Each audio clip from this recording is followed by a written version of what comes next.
Muy buenos días. La noticia esta mañana es la confesión en toda regla del expresidente del Gobierno balear y el exministro de Medio Ambiente, Jaume Matas, que ha asumido hoy en el juicio del caso Nos la responsabilidad de los delitos cometidos para contratar a Iñaki Urdangarín.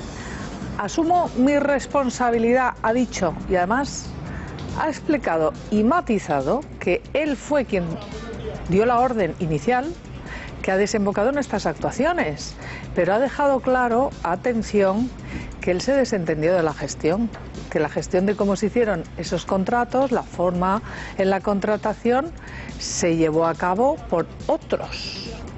Así que en estos momentos esta es la situación del caso Nos, y con su declaración de arrepentimiento sepan ustedes que Jaume Matas, que ya ha sido condenado en firme por 2 casos de corrupción y además tiene pendiente otros procesos, se asegura una reducción de condena tras un pacto con la Fiscalía. Vamos a ver qué da de sí a lo largo de hoy esta segunda jornada del juicio del caso Nos, pero la actualidad está en muy variados lugares. Esta mañana los podemitas madrileños a punto de romperse.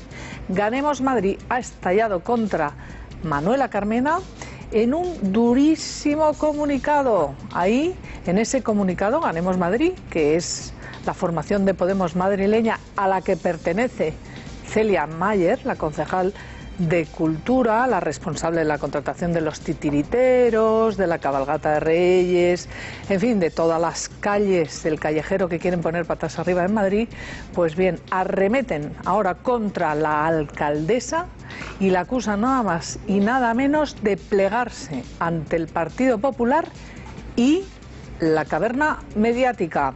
Manuela Carmena, que no ha respondido a este durísimo comunicado de su propio ayuntamiento, lo que sí que ha hecho esta mañana en el pleno extraordinario convocado por el callejero y por los titiriteros, resulta que lo que sí que ha hecho Carmena es retirarle la palabra al concejal del PP, Borja Caravante, que señalaba con acierto, al quitarle la palabra, que la alcaldesa lo que está haciendo es amparar vivas a ETA como libertad de expresión, y sin embargo lo que hace es cercenar la libertad de expresión de la oposición.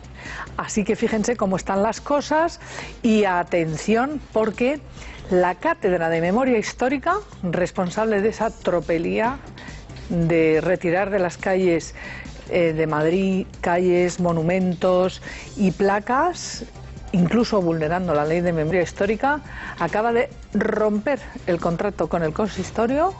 Dice que no piensa seguir adelante y que está indignada por las críticas de la propia Carmena ante la pretensión de eliminar calles, fíjense, como Dalí, Miura, Muñoz Seca o Bernabéu, y hasta la plaza de Manolete, dice la cátedra que quiere retirar. En fin, caos absoluto, como están viendo ustedes, entre los radicales podemitas, y lo peor es que lo que están haciendo es enfrentar a la sociedad, mientras ayer veíamos de manera verdaderamente que debemos analizar con detenimiento cómo el Ayuntamiento de Madrid ha estado apoyando a los titiriteros que salieron de la cárcel, y en esa manifestación que se produjo no solo en Madrid, sino también en Barcelona.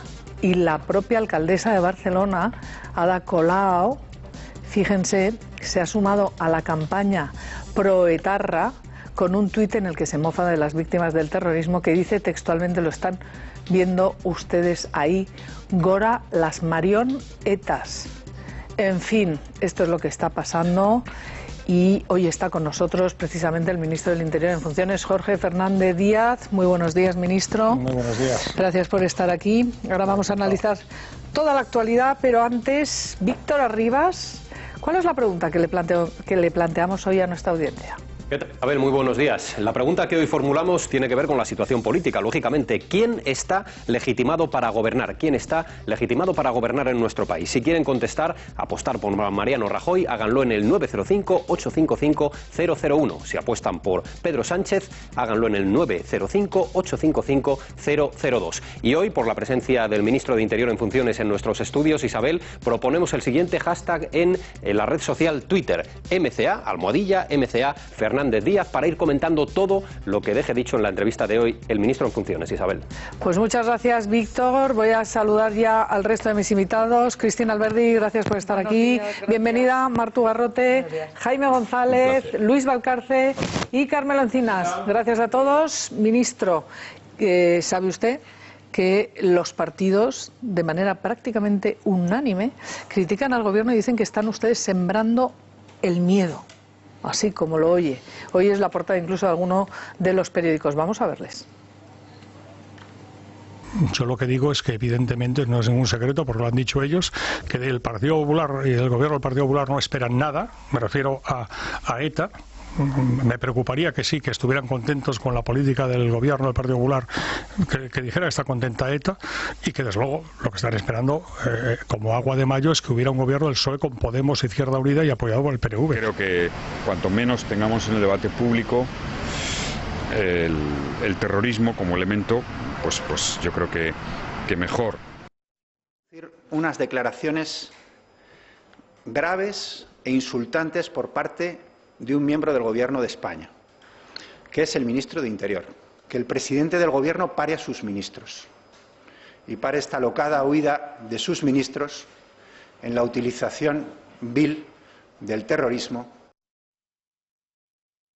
Los ministros no representan a un partido, representan al conjunto de los españoles, y no está bien que, amparados en su cartera de ministros, intenten sembrar miedo sobre los posibles acuerdos de gobierno. Hay cuestiones demasiado serias, y ciertamente el terrorismo es una de ellas, como para intentar usarlas como arma electoral. Sabe que está mintiendo absolutamente y quiere engañar a la opinión pública. Es lo que está negociando con el PSOE porque es para beneficiar a ETA. ¡Qué barbaridad! Es que esto es casi como para denunciarle. Bueno, yo lo hago políticamente. Políticamente lo hago. Es una vergüenza que diga esto. Ministro, buenos días de nuevo. Buenos días. ¿Qué le parece la opinión de la oposición con respecto a sus propias palabras y la de otros ministros? Bueno, yo les diría que se tranquilizaran un poco, ¿no? Porque me da la sensación de que quienes están especialmente nerviosos por las declaraciones que hemos hecho, y en particular por las que he hecho yo, son ellos, ¿no? Y ya que estoy aquí, si me permite, lo voy a aclarar y documentándolos, que a mí lo que me sorprende, sinceramente, y no estoy hablando de verdad de manera figurada, ¿no? Sinceramente, me sorprende que sorprenda a estas alturas que yo, como ministro de Interior en funciones, afirme que me preocupa profundamente un eventual gobierno de coalición del Partido Socialista con Podemos, Izquierda Unida y con apoyo del PNV en lo que hace referencia a responsabilidades del Ministerio del Interior. Yo tengo que decir que, vamos a ver, cómo está ETA, con todos los respetos, a mí no me tiene que dar lecciones nadie, ninguno de los que ha hablado. No me tiene que dar lecciones nadie. Pueden saber mucho de ETA, pero aceptarán que yo sé algo de cómo está ETA. ETA está en estos momentos derrotada absolutamente. En estos momentos lo que queda de ETA está fundamentalmente en las prisiones. Y es el autodenominado colectivo de presos políticos vascos, el EPPK, el que intenta controlar a esos presos. 323 que hay en las prisiones españolas y 85 en las prisiones francesas. Desde que con la Guardia Civil en esta legislatura desarticulamos todas las organizaciones y todo el entramado de apoyo a los presos, el Frente de Cárceles, el KT, el colectivo de abogados que hacía el enlace entre ETA y los presos, tanto en prisiones españolas como vascas, como he dicho, el Frente de Cárceles, RIRA, y después también la última cúpula operativa política, el Frente, el aparato logístico, el aparato técnico logístico. En esta legislatura se han detenido a 161 etarras, 161, y se ha desmantelado absolutamente todas las estructuras. Yo me he hartado de decir un día sí y otro también que ETA es un cadáver el que le falta es pedir el certificado de defunción, que sería que reconocieran su disolución y que entregaran las armas. Dicho eso, insisto, lo que hoy queda de ETA básicamente está en las prisiones. Por lo tanto, cuando yo estoy diciendo que para ETA espera como agua de mayo pues un gobierno de esas características, lo que estoy diciendo es que los centenares de presos etarras, que es fundamentalmente lo que hoy es ETA, están esperando eso. Y eso hay multitud de afirmaciones públicas, de declaraciones públicas. Ya no hago siquiera referencia a información de la administración penitenciaria de la que yo tengo conocimiento, pero declaraciones públicas, actos públicos que yo puedo aquí reiterar con fechas concretas si se quiere, porque alguna documentación. Sí, ¿como cuál, por ejemplo? Por ejemplo, empecemos porque en el programa electoral del Partido Nacionalista Vasco, con el que concurrió a las elecciones generales del pasado día 20, pedía la transferencia de la administración penitenciaria del Estado al País Vasco. Por ejemplo, el pasado 3 de febrero, la semana pasada, el secretario general del Programa de Plan y Convivencia del Gobierno vasco, Jonan Fernández, donde hizo el balance semestral de actividades de ese programa, hacía referencia en que las propuestas que presentaría al nuevo Gobierno de España serían desarme de ETA, política penitenciaria y paz y convivencia. Y este fin de semana se va a celebrar en Pamplona la Asamblea General de la nueva ejecutiva del PNV y va a presentar un documento político el cual constituirá su hoja de ruta hasta 2020 y en donde ahí se establece que esa hoja de ruta va a pivotar sobre 3 puntos: el reconocimiento de la nación vasca, la bilateralidad en las relaciones entre la Comunidad Autónoma Vasca y el Estado, entendida esta en términos de que el Tribunal Constitucional no resolvería los eventuales contenciosos entre ambos gobiernos, sino que sería una comisión paritaria la que resolvería esos contenciosos, y el derecho a decidir. Bien, eso está así por parte del PNV, está documentado y están en su derecho.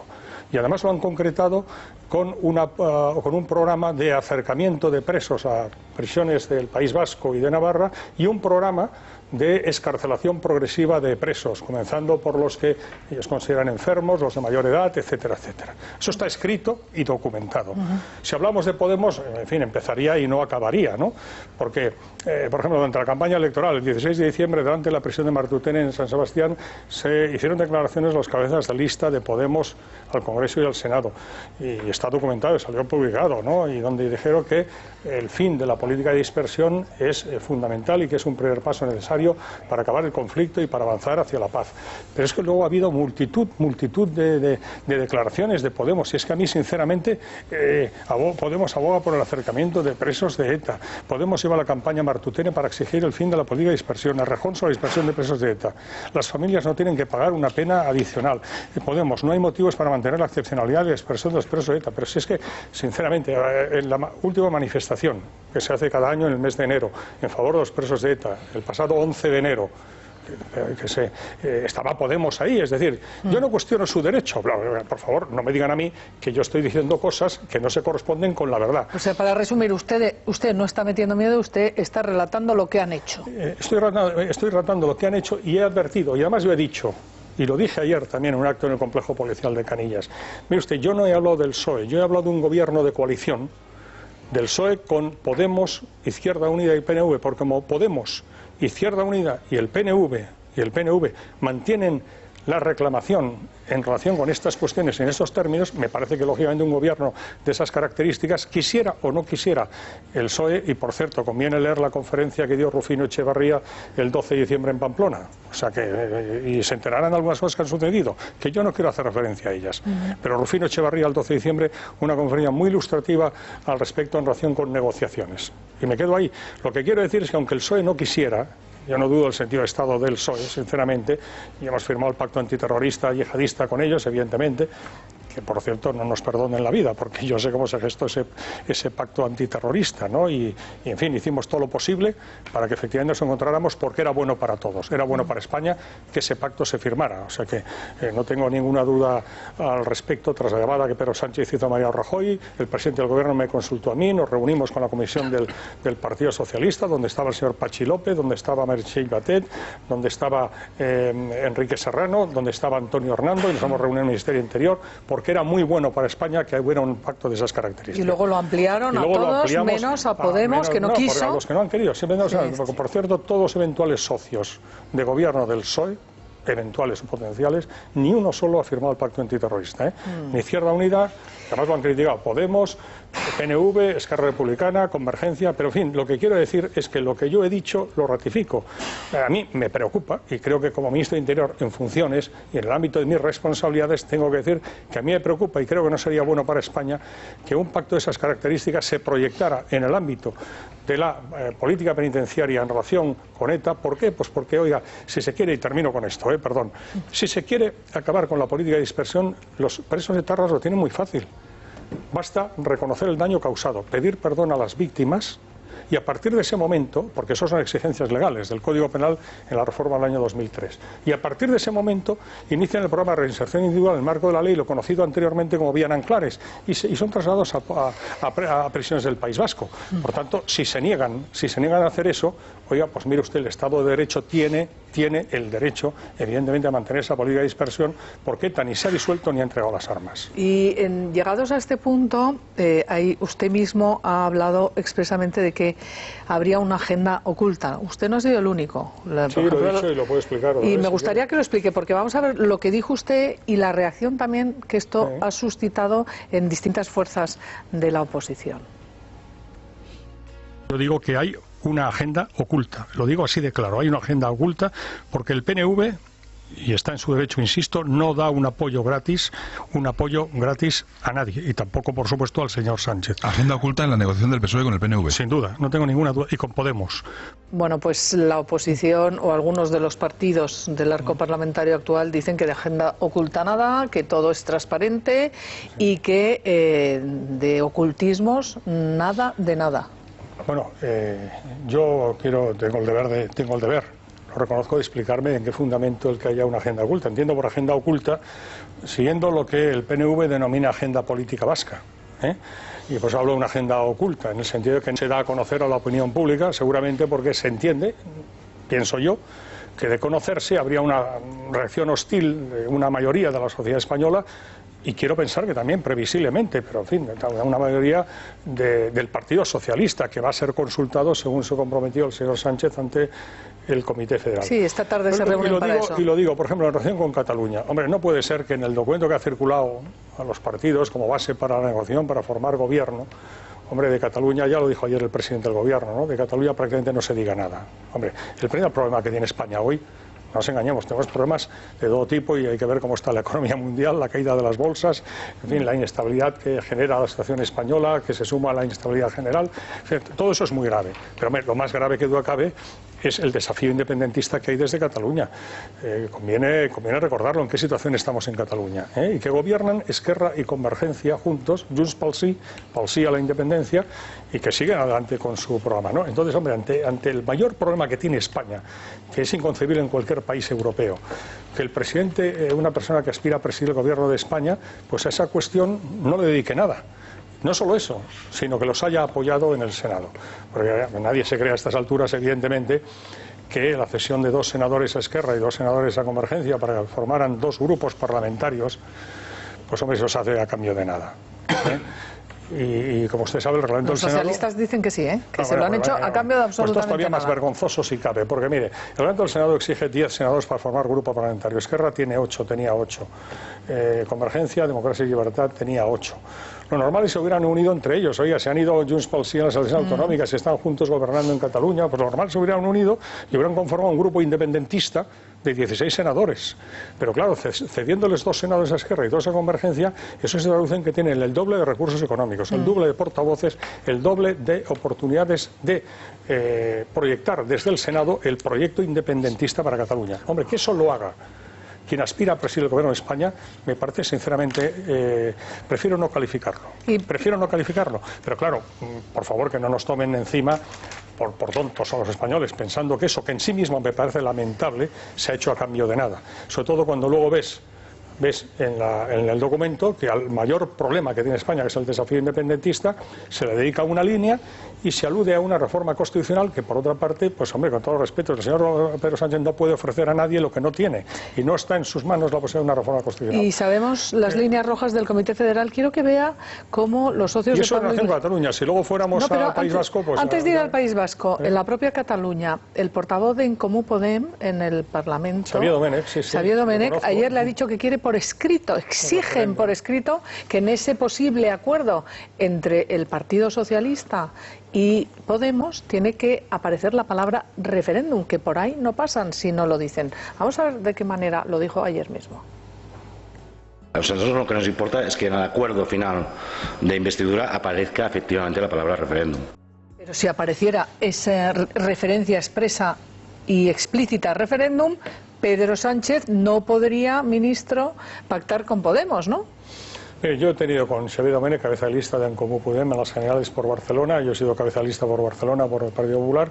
He tenido varios debates durante la campaña, ¿no? Cordiales, pero en fin, como debe ser, pues claros y duros, aunque, como digo, pues educados, como es evidente, ¿no?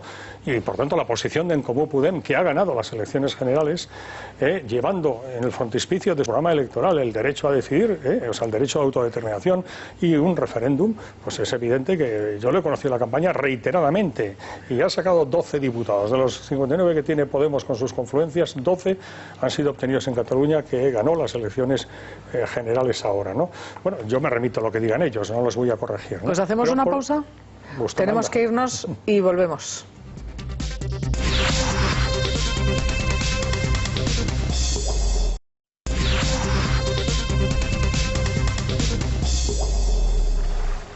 Estamos esta mañana con el ministro del Interior en funciones y saben ustedes, con don Jorge Fernández Díaz, saben ustedes que ayer salían, después de pasar 5 noches en prisión, los titiriteros que el viernes en Madrid pues perpetraban esa función para niños en la que se violaba a una monja, se apuñalaba, se mataba, en fin.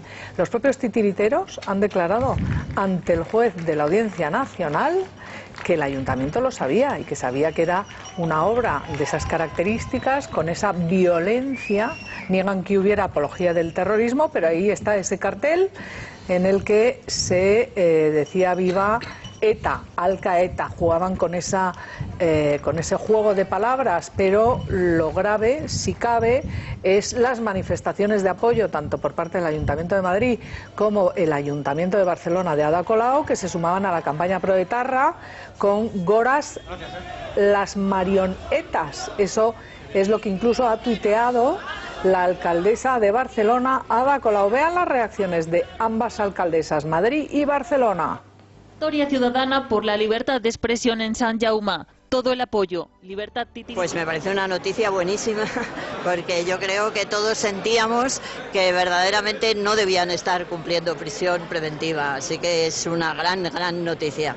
Cuando una obra de teatro es motivo de prisión preventiva, o sea, nos hemos vuelto locos. Es una barbaridad, es una auténtica barbaridad. No tiene ninguna razón de ser y más bien parecería que es una campaña muy impulsada por un Partido Popular que está hoy ahogándose en sus propios casos de corrupción, con el último caso gravísimo de Valencia, y que, intentando desviar la atención, intenta generar una alarma social que en realidad no existe, ¿no? Ministro, ¿nos hemos vuelto locos, como dice Ada Colau? Bueno, algunos parece que sí. Yo por razón de mi ministerio, yo ayer estuve en el complejo policial de Canillas, aquí en Madrid, en el 40 aniversario de los TEDx, las unidades de desactivación de explosivos de la Policía Nacional. Anteayer estuve en Vitoria, en Logroño, en el acuartelamiento de los UAR, las unidades de acción rural, anteriormente unidades antiterroristas rurales, con el GAR, y que han sido determinantes para que hoy pues ETA no exista. O sea, lo que existe de ETA está en la cárcel, ¿no? Y han tenido muchas bajas, muchos muertos de la Guardia Civil. Mira, la Guardia Civil ha habido 249 muertos, precisamente, sin contar heridos y otro tipo de daños, incluidos ataques a casas cuartel, donde han muerto mujeres, padres, hijos, niños, etcétera, ¿no? La casa cuartel de Vic, la casa cuartel de Zaragoza, etcétera, atentados como Hipercor. Es decir, han sido más de 40 años produciendo demasiado daño, demasiada sangre, destrozando demasiadas familias como para que ahora se frivolice con esto, ¿no? Y lo mismo podía decir de la Policía Nacional. Los TEDx han muerto unos cuantos, desactivando artefactos explosivos colocados por ETA, ¿no?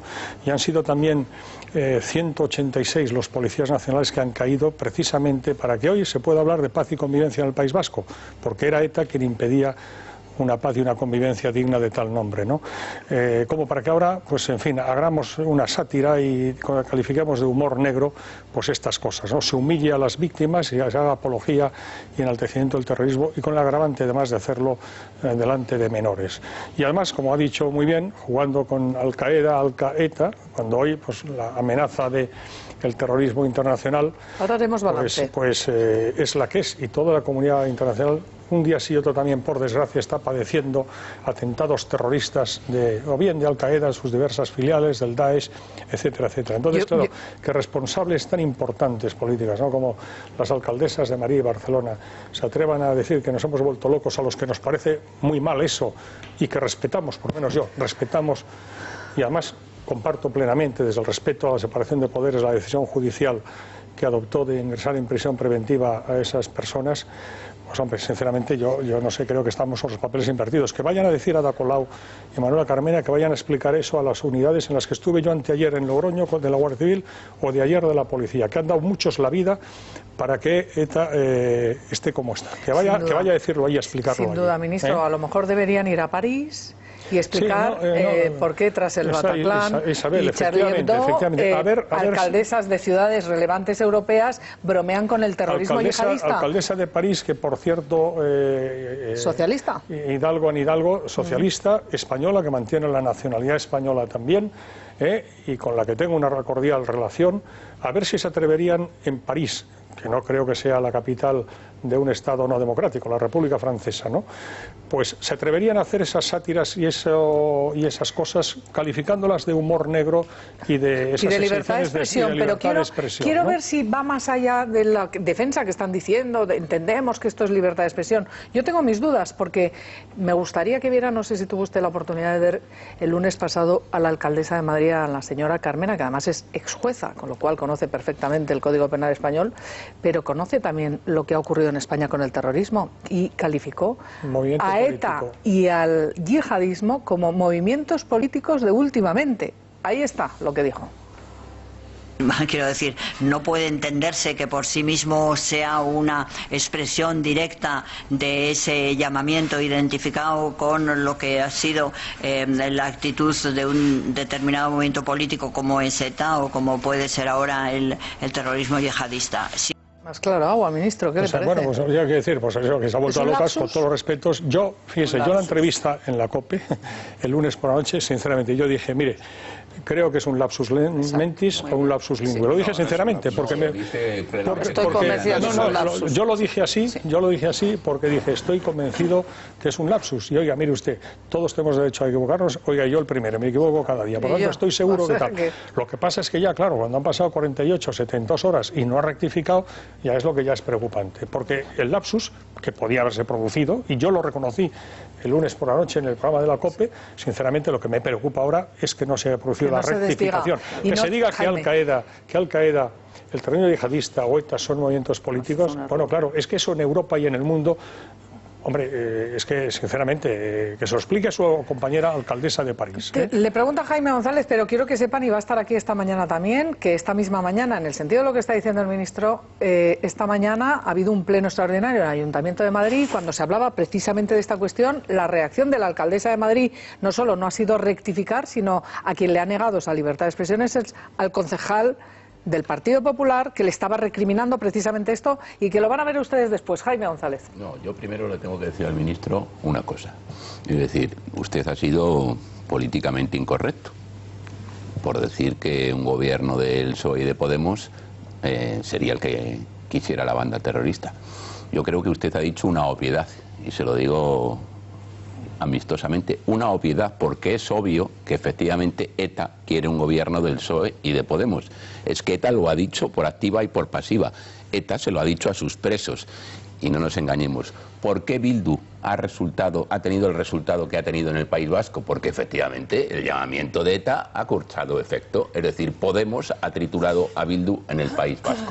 Por tanto, yo le doy la razón, pero al mismo tiempo le digo, usted ha dicho una obviedad y en este país, ante una obviedad de esa naturaleza, se ha montado la parda. Bueno, este es el país que tenemos. Pero quiero preguntarle sobre una información que publica hoy La Razón, en el sentido de que quien contrató a los titiriteros fue una persona, una edil del Ayuntamiento de Madrid, que a su vez fue la fundadora de las marcas blancas de Batasuna, porque me parece que hay una conexión evidente entonces. ¿Usted tiene alguna noticia al respecto? Bueno, tengo alguna noticia al respecto, sí. Pero prefiero no hacerla pública ahora, pero lo que es evidente es que usted lo ha dicho. Yo he dicho una obviedad,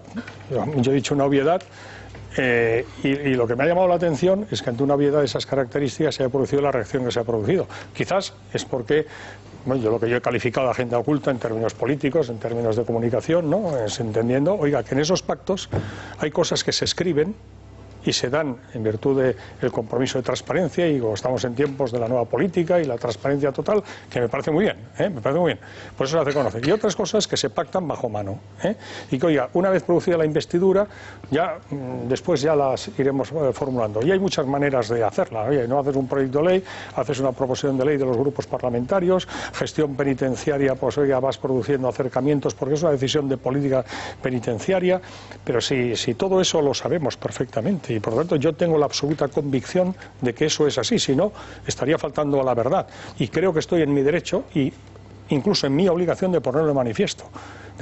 Yo no estoy acusando al Partido Socialista de nada, estoy diciendo que ese gobierno de coalición, a la vista de los pronunciamientos públicos y reiterados de Podemos, de Izquierda Unida y del PNV, inevitablemente conllevaría decisiones de esas características que en mi opinión serían muy malas.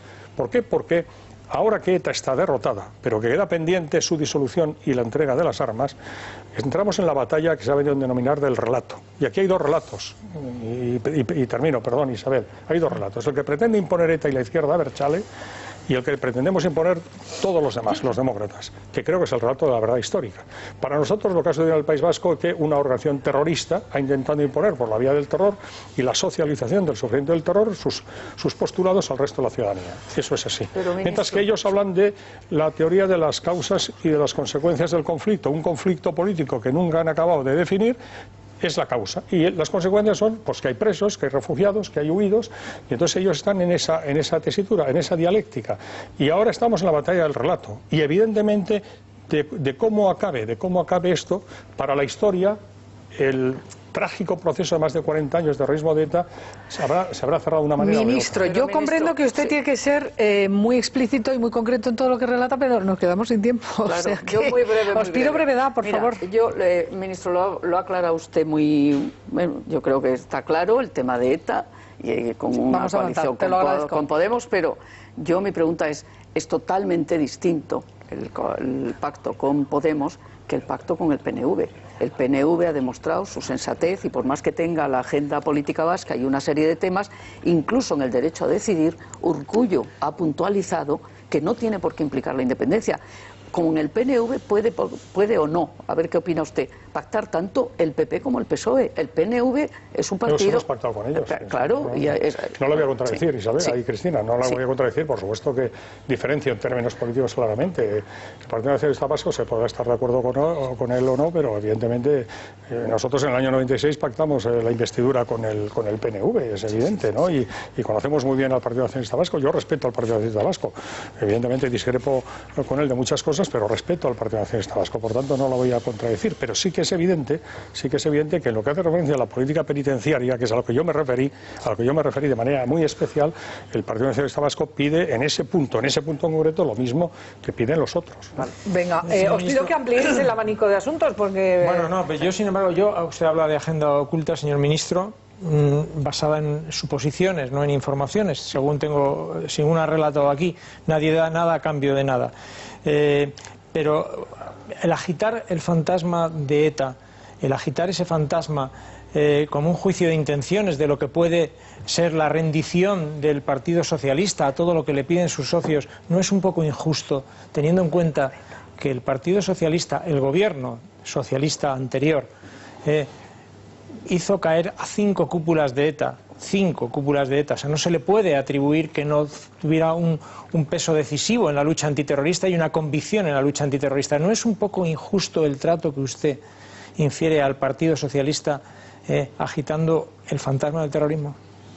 Es que yo he distinguido claramente entre el PSOE y un eventual gobierno, porque cuando uno gobierna y tiene 90 diputados tiene que hacer cesiones, y si tus socios necesarios son Podemos con 59 diputados, más 2 de Izquierda Unida 61, más 6 del PNV 67 son necesarios, y todos ellos coinciden en esa reclamación, aunque tú no quieras, vas a tener que ceder. Por eso yo he distinguido claramente del PSOE y de un eventual gobierno de coalición que necesariamente, porque todo gobierno de coalición implica cesiones mutuas, evidentemente no tengo ninguna duda que, dada la prioridad que en las reclamaciones políticas para ese eventual pacto harían esas otras fuerzas políticas, el PSOE no tendría más remedio que ceder. Por eso lo he hecho. Y sí que en todo momento yo he dicho... ¿Cree que no tiene la sensibilidad suficiente para no tiene, tomar no es que decisiones? No tenga la sensibilidad, no tenga la sensibilidad, sino que no va a tener la capacidad, porque es que 90 diputados dan para lo que dan. Bueno, lo digo con todo respeto, es que creo que está clarísimo todo lo que ha dicho sobre estas cuestiones. Se nos acaba el tiempo y le quiero preguntar por distintas cuestiones. No sé si un ejemplo de lo que usted está señalando, las cesiones, se está viendo, por ejemplo, con el Callejero de Madrid, cómo le quieren imponer a la alcaldesa Carmena que quite las calles desde Bernabéu hasta Dalí, pasando por Miura y Manolete. Y acaba de decir la alcaldesa que no, que es un disparate, la propia alcaldesa Carmena. Y la Cátedra de Memoria Histórica rompe el contrato, la concejala de Cultura dice que sí, que sigue adelante. ¿A eso es a lo que usted llama las cesiones? ¿De lo que va a tener que aceptar un... Por cierto, gobiernan gracias al Partido Socialista. No, sí lo sé muy bien. Incluso el señor Carmona pudo haber sido alcalde de Madrid con el apoyo del Partido Popular, lo quiero recordar, y el señor Pedro Sánchez se lo impidió. No, es que eso conviene recordarlo. Menudo abrazo. O sea, que van por ahí los... No. Yo simplemente digo un hecho objetivo, porque forma parte de la reciente historia y todos ustedes lo conocen perfectamente. El PP pues sacó 21 concejales, en fin, la candidatura ahora a Madrid, 20 concejales, el señor Carmona encabezó la candidatura al PSOE con 8 y después Ciudadanos con 7, es un hecho objetivo. Por tanto, y para impedir que en su caso, como se produjo un acuerdo entre ahora Madrid y el PSOE y gobernara pues quien está gobernando, pues el Partido Popular llegó a hacer ese ofrecimiento que lo impidió la dirección federal del PSOE. Yo estoy diciendo algo que conoce todo el mundo, ¿no?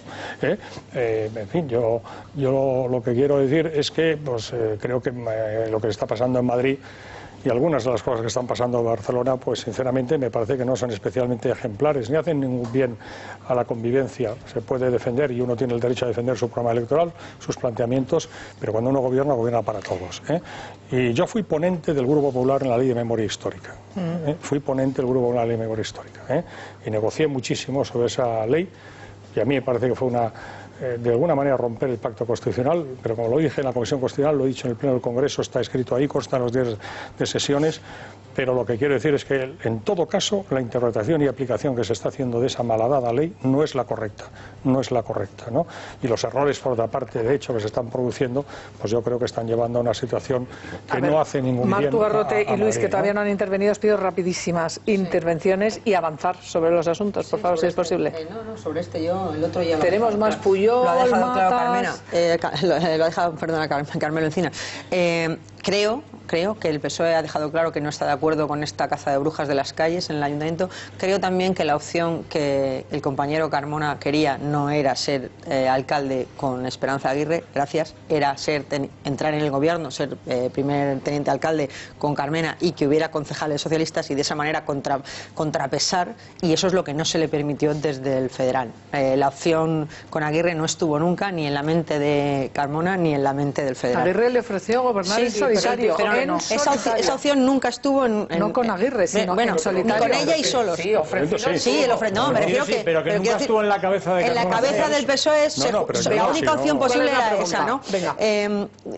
yo sé que el Partido Popular, porque usted estuvo allí, porque es que ahora esto que está pasando en Madrid se achaca a la ley de memoria histórica, pero es que en la ley de memoria histórica no dice estas cosas que están... De hecho, la propia Carmena se ha tenido que poner pie en pared con su banda. Entonces, es decir, por lo menos yo creo que usted que estuvo allí es consciente de que esto no es la ley de memoria histórica. Esto es la explicación que se está haciendo, no es...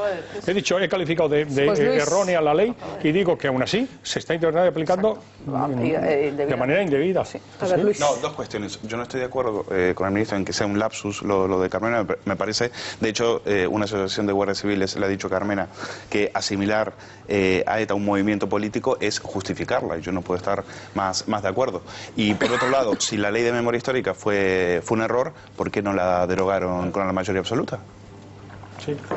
Bien, lo que ha hecho el Gobierno ha sido pues congelar los recursos para que esa ley se pudiera desarrollar y efectivamente es opinable y debatible si no hubiéramos tenido que derogar y teníamos mayoría absoluta, teníamos legitimidad política para haberlo hecho y no se hizo, ¿no?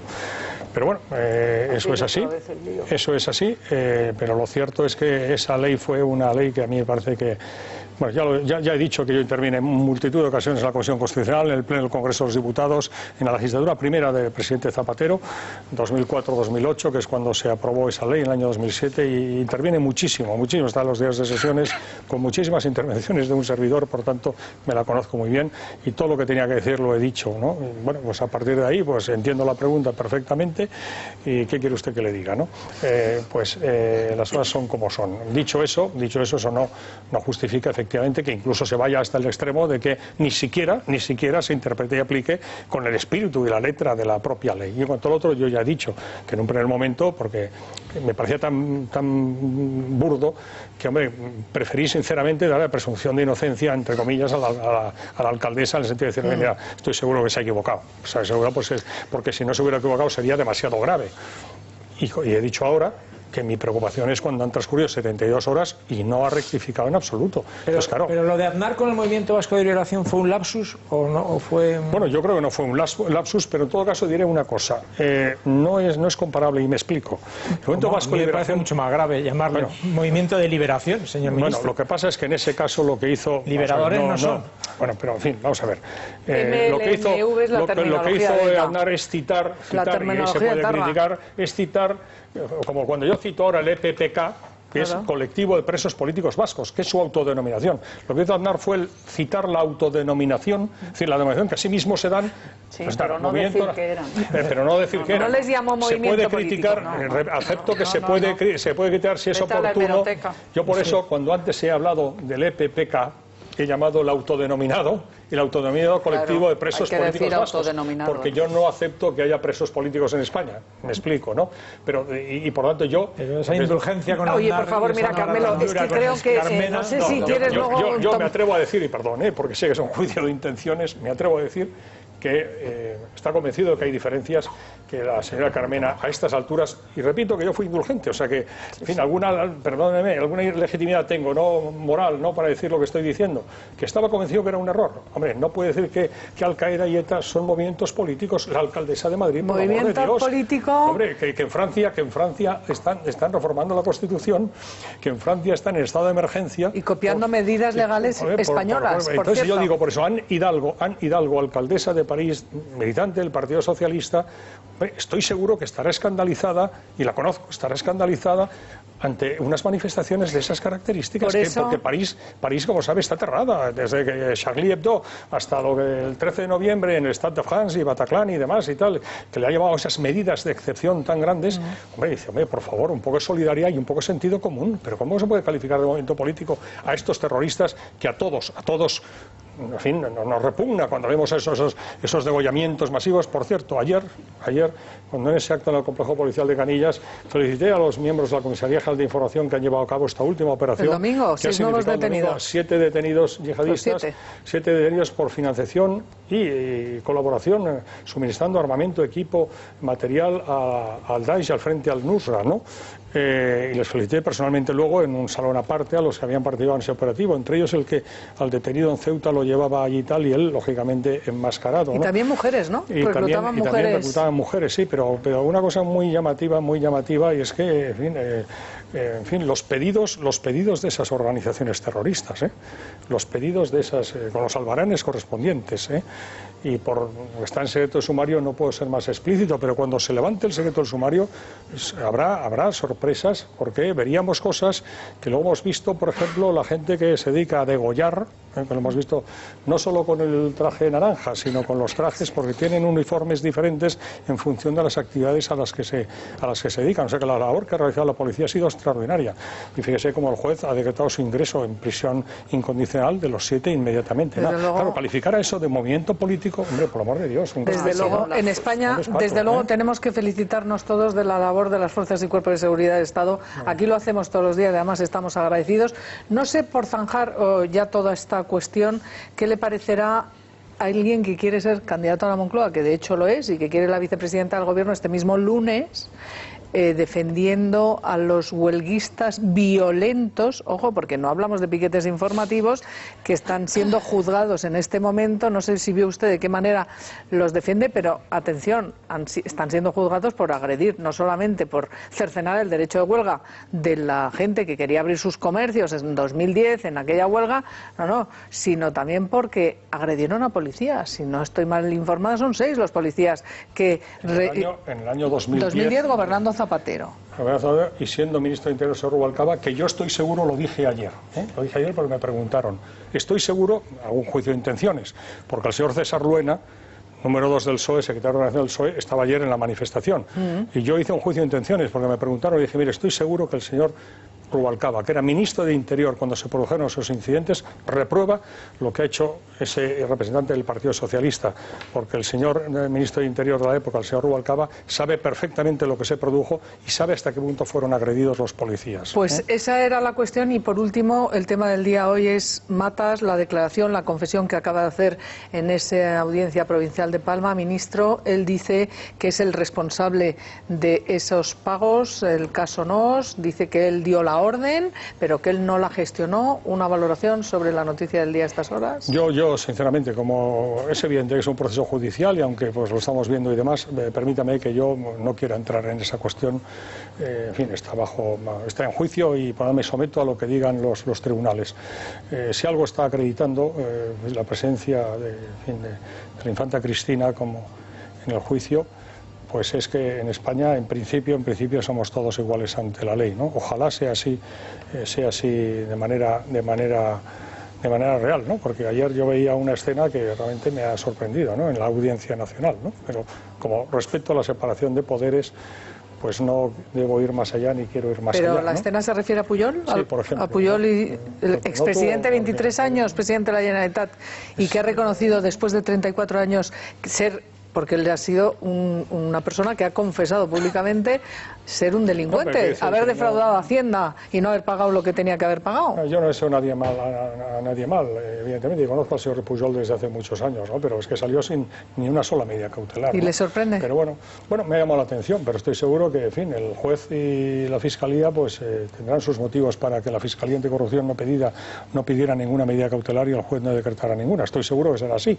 pero que llama la atención, sobre todo cuando estás viendo efectivamente tantos casos y tan simultáneamente, pues en fin, y nada menos en el caso que estaba comentando, pues toda una infanta de España que está ahí como... Hay cosas que, en fin, esto de los aforamientos, pero no daría para otro debate, ¿no? Nos da para otro debate, se lo agradecemos mucho la presencia esta mañana aquí en Más Claro Agua. Gracias, ministro. Hacemos una brevísima pausa y volvemos porque nos vamos a ir al Congreso. Está anunciada rueda de prensa del presidente del Gobierno en funciones, Mariano Rajoy, con Albert Rivera. Así que hablaremos de los casos judiciales que acabamos de mencionar. A vuelta de publicidad.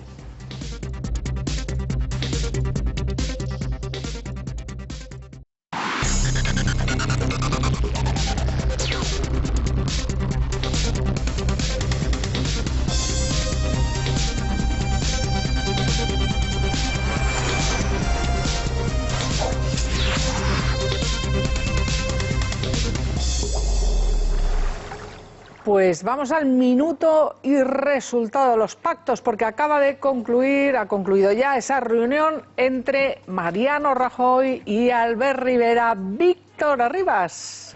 ¿Qué tal, Isabel? Acaba de concluir hace aproximadamente 20 minutos. Era una reunión que empezaba al filo de las 10:30 de la mañana. Se ha celebrado en una sala neutral, entre comillas, del Congreso de los Diputados, no adscrita a ninguno de los grupos parlamentarios. Suponemos que será allí donde mañana también se reúnan Mariano Rajoy con Pedro Sánchez en esa esperadísima, aunque seguramente infructuosa, reunión de los dos líderes políticos. ¿Qué está diciendo, acaba de decir Albert Rivera? Bueno, pues dice que no se ha hablado en absoluto de una posible investidura de Mariano Rajoy, que sería absurdo que le pidiera a Mariano Rajoy una posición de votos cuando no hay pacto entre Partido Socialista y Ciudadanos, y dice que la posición de Ciudadanos es algo muy difícil, que no es fácil, es intentar hablar con dos partidos que no quieren hablar entre ellos. Hablaba también, y le vamos a escuchar, de la posibilidad de un nexo común entre PSOE, Ciudadanos y PP. Seguimos pensando que hay un nexo común entre el Partido Socialista, Ciudadanos y el Partido Popular, un nexo común entre el 70% de españoles y un nexo común en políticas que España puede aprovechar esta coyuntura para llevar a cabo. Reformas estructurales, innovación, reformas políticas que hagan que los ciudadanos confíen en la vida pública y también luchar contra el paro, la desigualdad y la estabilidad presupuestaria y económica son algunos de esos principios.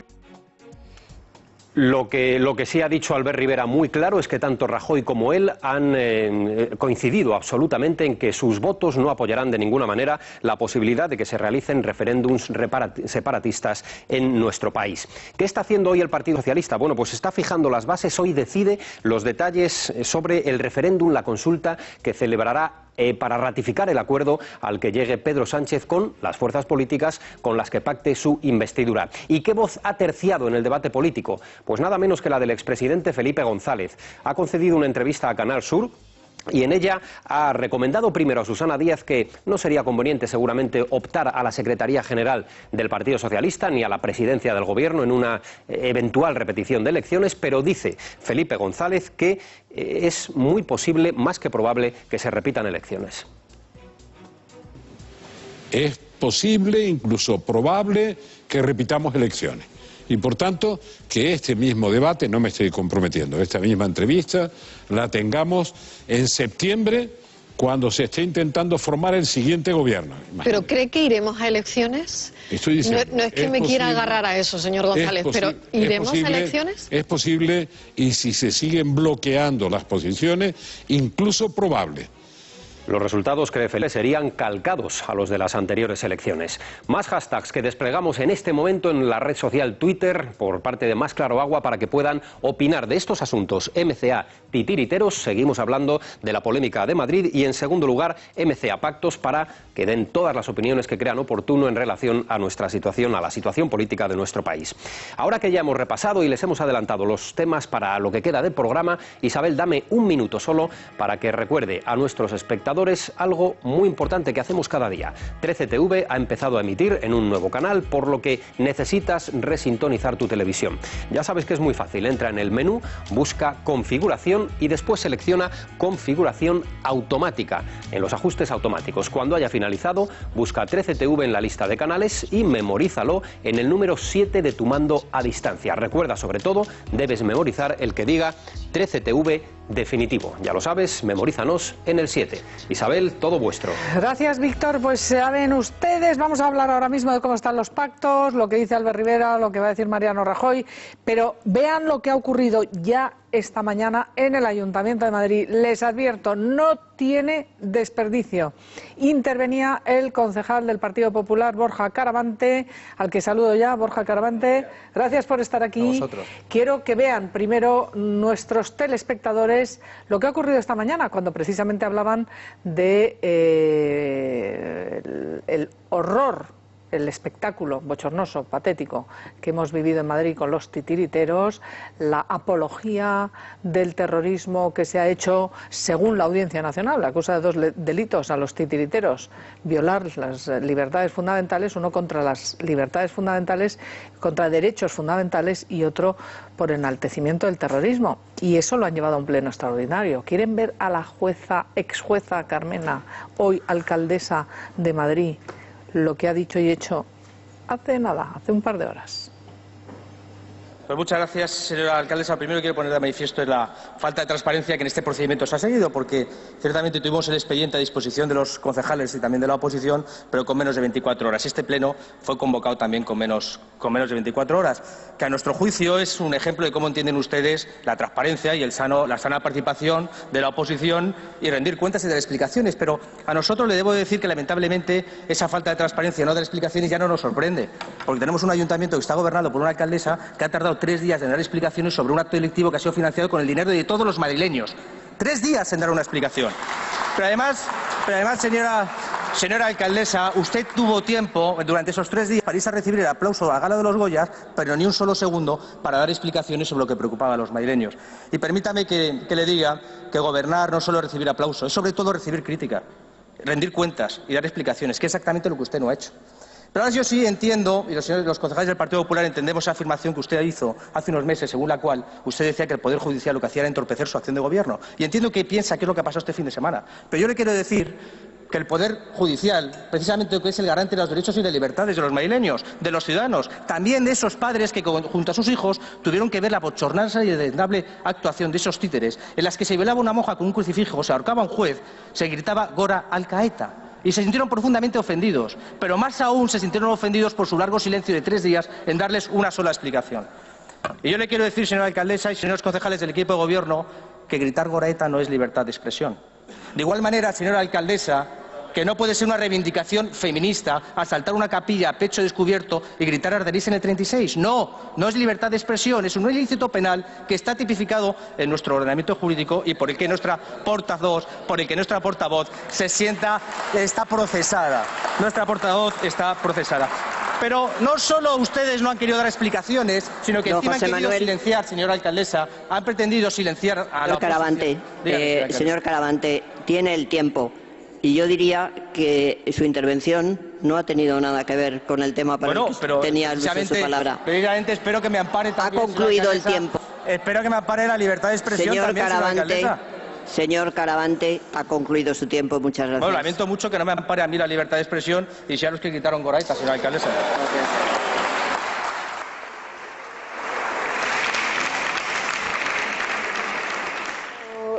Había concluido su tiempo, pero ocurre normalmente en el Congreso de los Diputados, los vemos todos los días, que aunque concluya el tiempo se amplía. ¿Usted se ha sentido agredido en su libertad de expresión? Hombre, yo me hubiera gustado acabar el debate, porque aquí el origen de todo esto es la pretensión de la alcaldesa de silenciar hoy a la oposición. Hoy había un pleno extraordinario que era para tratar un tema distinto al de los titiriteros, pero nosotros hemos presentado una moción de urgencia para debatir de ese tema y no nos han dejado debatir de ese tema. Y por tanto, ante la pretensión del Partido Popular para que esa iniciativa, esa moción de urgencia para reprobar la actuación que ha tenido la alcaldesa y la delegada de Cultura, yo he querido decirlo y poner de manifiesto cuál es la postura del Partido Popular y de miles y miles de madrileños que se han sentido, como yo decía en el vídeo, pues profundamente ofendidos por haber financiado con su dinero, con el dinero del bolsillo de todos nosotros, a esos presuntos delincuentes que estuvieron incluso en prisión provisional. Y que además la alcaldesa no hemos recibido ninguna explicación. Yo creo que ya es unánime, Isabel, que la delegada de Cultura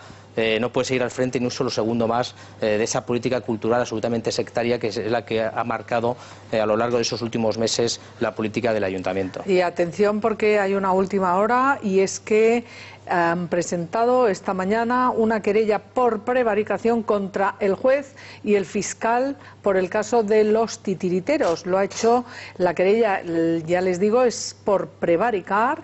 La presenta el partido Contrapoder, que es ese partido, ese núcleo duro de la Complutense, donde estaban Rita Maestre, donde estaba el propio Pablo Iglesias, Íñigo Errejón. Bien, pues ese partido Contrapoder ha presentado una querella por prevaricación por haber tomado la decisión, el juez Ismael Moreno y la fiscal Carmen Monfort, por haber encarcelado cautelarmente a los 2 titiriteros detenidos el pasado viernes en Madrid. Y esto lo tendrá que dirimir el Tribunal Supremo. Cristina Alberdi, jurista. Sí, pero esto es un archivo, vamos, es un archivo. Yo igual ¿No me equivoco, prosperará? Igual me equivoco, pero desde luego la fiscal y el juez han actuado correctamente. Muchos hemos dicho, muchísimos juristas, desproporcionado. Bien, ellos no lo han valorado así, pero han aplicado la legalidad vigente y han entendido que debían de tener ese rigor. O sea, que la Sala de lo Penal del Supremo archivará. Vamos, a mí me parece casi seguro, es decir, que no va a haber ahora. Que ellos hagan, como ha habido un sentir unánime de que era desproporcionado, no que no hayan cometido el delito, sino que era desproporcionada la pena de prisión, era excesivamente rigurosa. Y entonces, como ese sentir general ellos lo han pulsado y lo han palpado, pues presentan la querella para reforzar su posición. Pero yo creo que eso es un archivo. Y para salvarle la cara a Mayer. Bueno, es que ese es el problema. Yo creo que presentan porque tienen un lío monumental ahora mismo dentro del Ayuntamiento de Madrid. Los de Ahora Madrid, con los que no son tan cercanos, y como la propia Carmena, que yo te digo una cosa, me temo que cualquier día presenta la dimisión y se va a su casa. Porque Carmena, la tienen frita.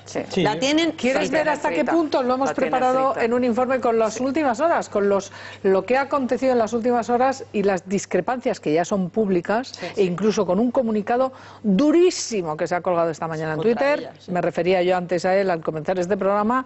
Vean hasta qué punto en el Ayuntamiento de Madrid están las espadas en alto, pero no entre la oposición y el partido que gobierna, sino entre la propia Manuela Carmena y sus apoyos de Ahora Madrid. Pero antes de verlo, vámonos a ir al Congreso en directo porque acaba de comenzar Mariano Rajoy.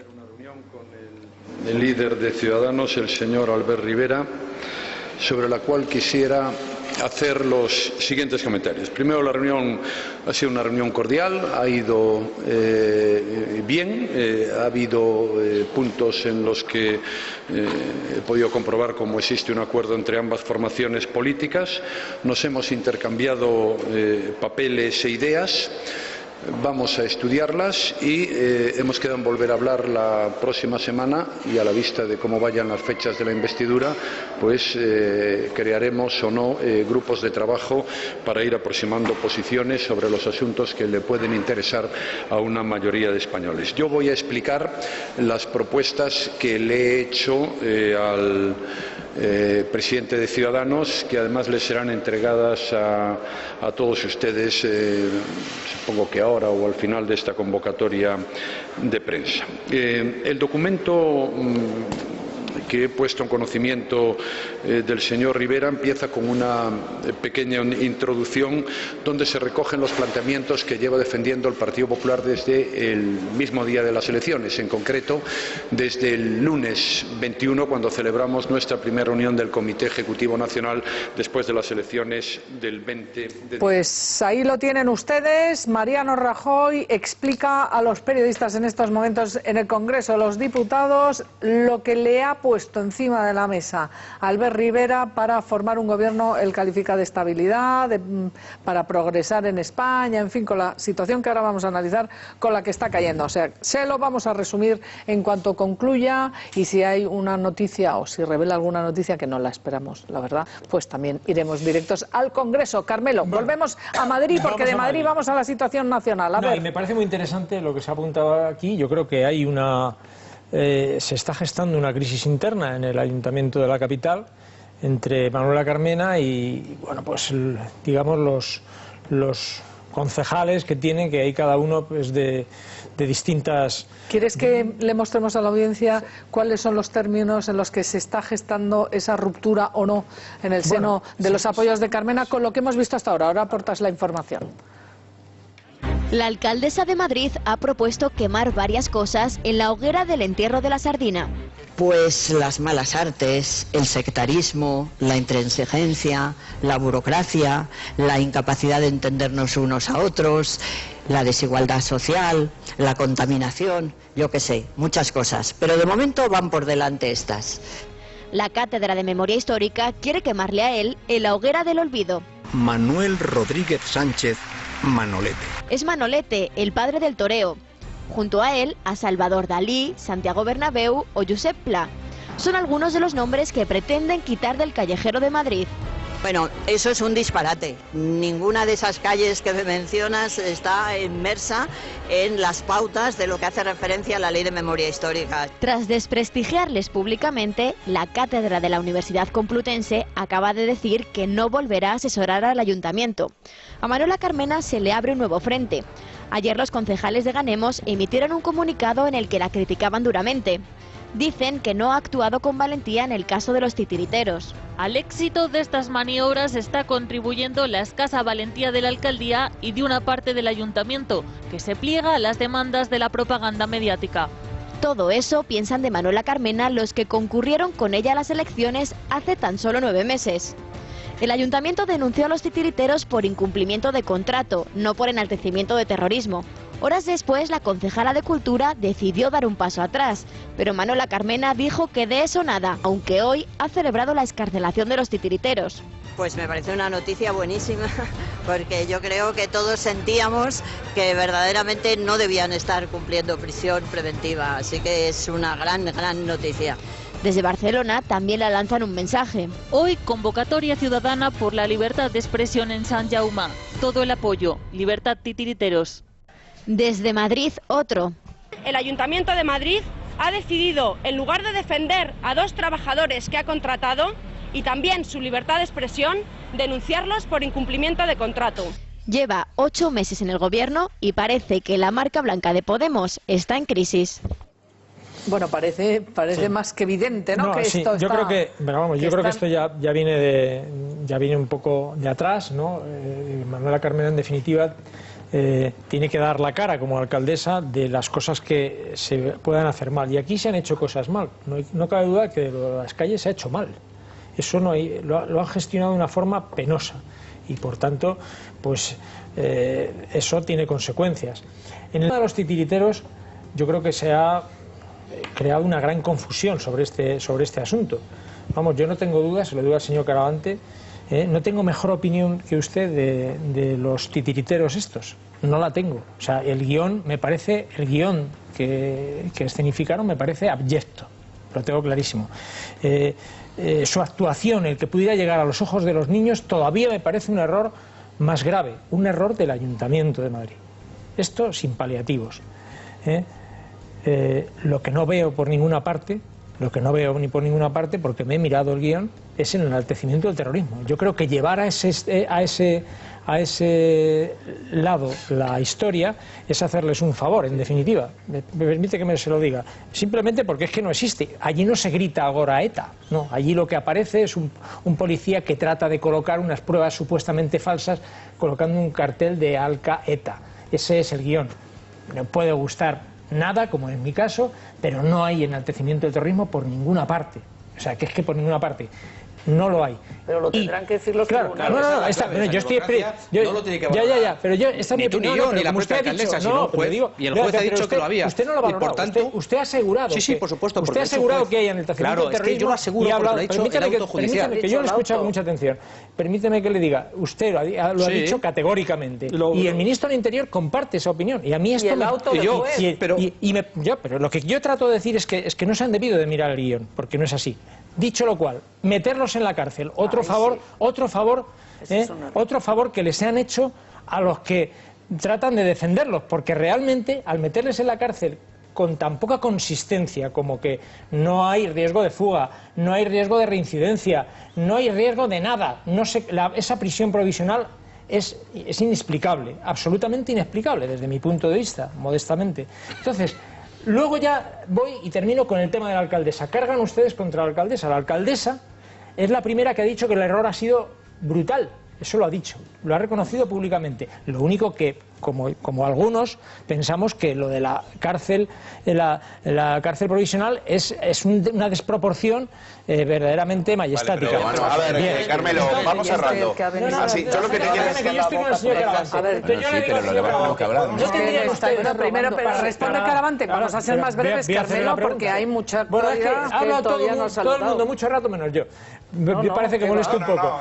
Bueno, lo único que trato de decirle, señor Caravante, ¿no tendrían ustedes que haber sido más precisos en la crítica para ser más eficaces? Porque al final les regalan una baza a quienes defienden a estos señores. Mira, Carmelo, lo bueno de la democracia es que tu opinión es esa. Yo no tengo la opinión contraria, pero tu opinión y la mía, en este caso, da lo mismo, porque hay un acto judicial que determina que eso es un delito de enaltecimiento del terrorismo. Y por tanto, al final da lo mismo lo que nosotros pensemos. Pero la suya al final, sí, no, porque al final es un juez, es el auto judicial el que dice que ha habido un delito de enaltecimiento del terrorismo, que es lo grave. Y a la alcaldesa creo que le pedimos explicaciones, porque si la delegada de Cultura no tiene la dignidad de irse a su casa después de los episodios de la cabalgata de Reyes, la discriminación de los niños, el desastre de la aplicación sectaria a la memoria histórica, donde se ha profanado la memoria de los 8 carmelitas que fueron asesinados por persecución religiosa. Y este último episodio en el que se ha pagado con mi dinero, yo no quiero que con mi dinero se pague a unos delincuentes, presuntos delincuentes, que lo hizo un juez, pues yo creo que es un despropósito. Y si insisto, si la delegada no tiene la dignidad de irse, la alcaldesa tiene que tener la valentía de cesarla, porque es su competencia. Y si la delegada no tiene la dignidad de irse, la alcaldesa de cesarla, por lo menos el Partido Socialista, que arregle esto en medio segundo y le retire el apoyo que los ciudadanos no le han dado. Máxime, Borja, cuando hoy sabemos lo que publica La Razón, que la edil que organizó el carnaval con Mayer avaló una marca de Batasuna. Así que casualidades hay pocas, y hay tan poca ingenuidad en lo que está pasando, que quiero que vean a uno de los titiriteros como públicamente, mucho antes de este carnaval, donde se les contrató diciendo que no sabían lo que hacían y que ellos no imaginaban que esto era así. Miren lo que declaró él en una televisión granadina. Es el titiritero Alfonso Lázaro. Van a ver lo que decía. Es decir, el estreno que vamos a tener ahora y la obra anterior no están pensadas para un público infantil, más porque tampoco son obras, se podría decir, muy políticamente correctas, no a la hora para que lo vieran los niños y niñas. Pero bueno, la verdad es que tampoco nunca hemos hecho mucho hincapié ni nos hemos planteado mucho eso. Siempre han venido niños y niñas a ver las obras, los espectáculos, ha habido a padres y madres que la han visto más apropiada, otros que no, otros que tal, pero bueno, eso ya también, pues cada familia marca sus límites diferentes. Bueno, pues la familia no. Sepan ustedes que según han declarado estos señores en la Audiencia Nacional ante el juez y el fiscal, ellos advirtieron al ayuntamiento de que ahí había una violación. Yo no sé cuántos padres quieren que sus hijos vean violaciones, pero me parece un atropello a los niños, al margen de ya la exaltación del terrorismo, las bromas del terrorismo, como una quiera llamarlo. Que se lleve a un niño a ver una violación en un títere me parece una aberración, y debería actuar hasta la Fiscalía de Menores, tantos estos defensores de la mujer. ¿Y dónde están las feministas? Eso de que se viola a una mujer, ¿qué pasa? ¿Que porque es monja, entonces da igual, ya no es mujer? Pero ¿qué es esto? Quiero poner el acento en lo esencial, no porque el otro me parezca anecdótico, la salida en prisión de los titiriteros y la entrada en prisión de los titiriteros, pero es que quiero poner el acento en lo que a mí me parece que ha sido más grave, porque aquí ahora nos estamos liando en debates muy obtusos sobre la libertad de expresión y si ha habido desproporción por el hecho de meterlos en la cárcel, bueno, de esa manera que se les metió. Me da igual, y se lo digo además a mi amigo Carmelo. ¿Por qué no vamos a lo esencial? Lo esencial es que son un grupo de titiriteros que tienen además en su página web una confesión de parte diaria, la puedes ver todos los días, es decir, son lo que son, no engañan, hacen lo que hacen. Y el Ayuntamiento de Madrid no puede alegar desconocimiento, no puede alegar que pasaba por allí y se vio sorprendido en su mala fe. Lo voy a decir de una manera más clara para que lo entiendas si es que no lo has querido entender. Carmelo, los contratan por ser como son, exactamente por eso. Y el resultado es exactamente lo que ha sido. Puede ser. No, es que lo han dicho ellos. Es que lo han dicho ellos. En su declaración ante el juez los titiriteros, dicen una cosa que me parece que es fundamental. El ayuntamiento estaba perfectamente al corriente de lo que iban a representar. Y lo han representado. Pero escucha, déjame que te diga una cosa. Primero, te digo lo de siempre, no sé por qué alzar la voz, porque yo creo que no es necesario, porque yo oigo perfectamente. Pero escucha una cosa, pero estás repitiendo, no me llames duro de entendederas, porque todo lo que has dicho lo he dicho yo antes, con lo cual el duro de entendederas debes de ser tú, porque todo lo que has dicho lo has dicho antes. Yo no he quitado ni un átomo de hierro a lo que ha hecho el ayuntamiento, ¿o no? ¿Alguien me ha escuchado a mí que está hablando de hierro? No, creo que ha sido una contratación errónea. Que no es errónea, que no era errónea, que lo hicieron a costa. Esa es la diferencia entre tú y yo, que estaba perfectamente preconcebido. Vamos a contratar a estos porque responden al perfil que queremos. No sé si es que quieres liar las cosas más de lo que están, para confundir más a la gente. Entonces, ¿crees que es acertada la contratación? No. Entonces es un error. Lo que creo, no es un error. Estaba perfectamente trazada, te insisto, que el objetivo del Ayuntamiento de Madrid era contratar a estos por lo que representaban estos. Eso no es un error, es una cosa más seria. Eso es connivencia entre los titiriteros y el Ayuntamiento de Madrid. ¿Me puedes explicar, por el amor de Dios, por qué gritas? No, que eres muy duro de mollera. No soy muy duro de mollera. Que eres muy duro de mollera. Vamos, ya más... No, ya está, no, perdona. Yo tengo que replicar lo que me acaba de decir Jaime.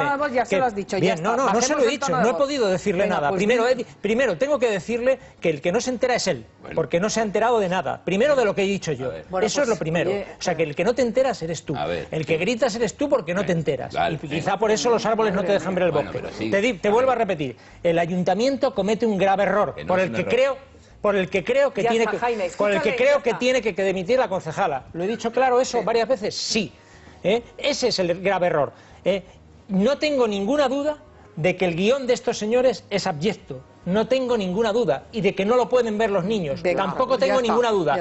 Tengo dudas de que no les haya regalado una munición increíble para darles la razón en algo, metiéndoles en la cárcel por un delito que no es tal, enaltecimiento del terrorismo, podrá ser otro, pero no enaltecimiento del terrorismo, y encima en una prisión preventiva que es verdaderamente impresentable, inadmisible.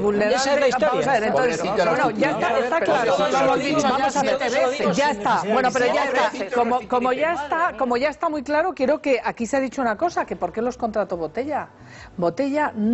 Ana Botella nunca contrató a los colectivos, a los titiriteros. Fueron colectivos de la extrema izquierda, uno del barrio de Tetuán, y tengo aquí los contratos. Lo digo porque es que manipular la información es muy fácil. Es decir, no, ya los fichó el Ayuntamiento de Madrid. Hay 2 contratos, uno en 2012, el Ayuntamiento de Madrid no. Fue el barrio del Pilar, el colectivo afín a Podemos, una plataforma compuesta por colectivos vecinales de extrema izquierda, integrados más tarde en los círculos de la alcaldesa de Podemos, los que... Pero fue el dinero que le daba el Ayuntamiento ¿Lo pudo evitar Ana Botella? ¿Lo tiene que vigilar Ana Botella? Sí. Si lo tiene que vigilar Ana Botella, ya tiene responsabilidad. Claro. Carmena tampoco los ha contratado. Pero sí su concejala. Por eso tiene que dimitir la concejala. Pero la concejal del Ayuntamiento de Madrid no los contrató entonces. Fue un colectivo de un barrio. Con dinero público a estos 2 personajes. Pero lo que dice Jaime es verdad. Aquí lo único que no se les podemos culpar a estos 2 personajes es de que hayan mentido. Porque cuando se les contrata se sabe quiénes son y qué es lo que van a hacer. Y el problema que tiene el ayuntamiento no es que si es un delito o no, que a mi juicio lo es porque dice un juez, es que ellos piensan que no pasa nada, que no han hecho mal. Ese es el problema, ese es el drama. El drama es que la alcaldesa, la concejala y la mayoría de los concejales piensan que no pasa nada, que no está mal hecho porque lo conocían perfectamente. Y estas personas, este nuevo gobierno que venía a gobernar abanderando el gobierno de la gente, bueno, pues es la gente, son los padres con sus hijos los que llaman a la policía para que se lleven a estos 2 y paren la función. O sea, que que tienen que responder a que tienen allí los propios padres. Son los propios padres. Después. Bueno, acabas de ver. Pero informaros antes de venir aquí, son los padres los que llaman a la policía. Yo te digo que el ayuntamiento denuncia. Por lo que sea, pero denuncia. Yo estoy informado. Pero cuando ya están detenidos. Se le monta todo el día de su izquierda, la retira. Si yo no le quito ni un gramo. Se puede decir algo, Cristina. Ni un gramo de carga a la responsabilidad del ayuntamiento. Es que vamos a ver, Carmelo. Tú le dices a Jaime que grita, y gritas igual que él, porque yo estoy atronada de este lado, pero atronadísima. Por favor, en este nivel de griterío es imposible tener un debate mínimamente Cristina, si te ruego que volvamos a la serenidad, por favor, porque quiero ver más aspectos de la actualidad. Yo solo quiero decir una cosa, que parece que, bueno, pues el concejal dice que les parece a la alcaldesa y sus concejales que esto no tiene ninguna importancia. A algunos concejales sí, a los concejales de estas mareas y de estos Podemos sí, desde luego a Manuela Carmena no. Manuela Carmena salió de inmediato a lamentar, incluso dijo lamentabilísimo, hasta una palabra nueva inventó, de lo lamentable que encontraba lo que había ocurrido. Sí que dijo también, como muchos del ámbito jurídico, que tal vez el rigor había sido desproporcionado. Pero desde luego, la reacción inmediata que tuvo fue de rechazo. Y yo creo que eso, perdona, bueno, pero no se puede negar. Es decir, ella luego, y fíjate el lío que tiene con su propio grupo, porque ella tiene una postura, a mi juicio, digna, y en una línea correcta, y lo mismo con las calles.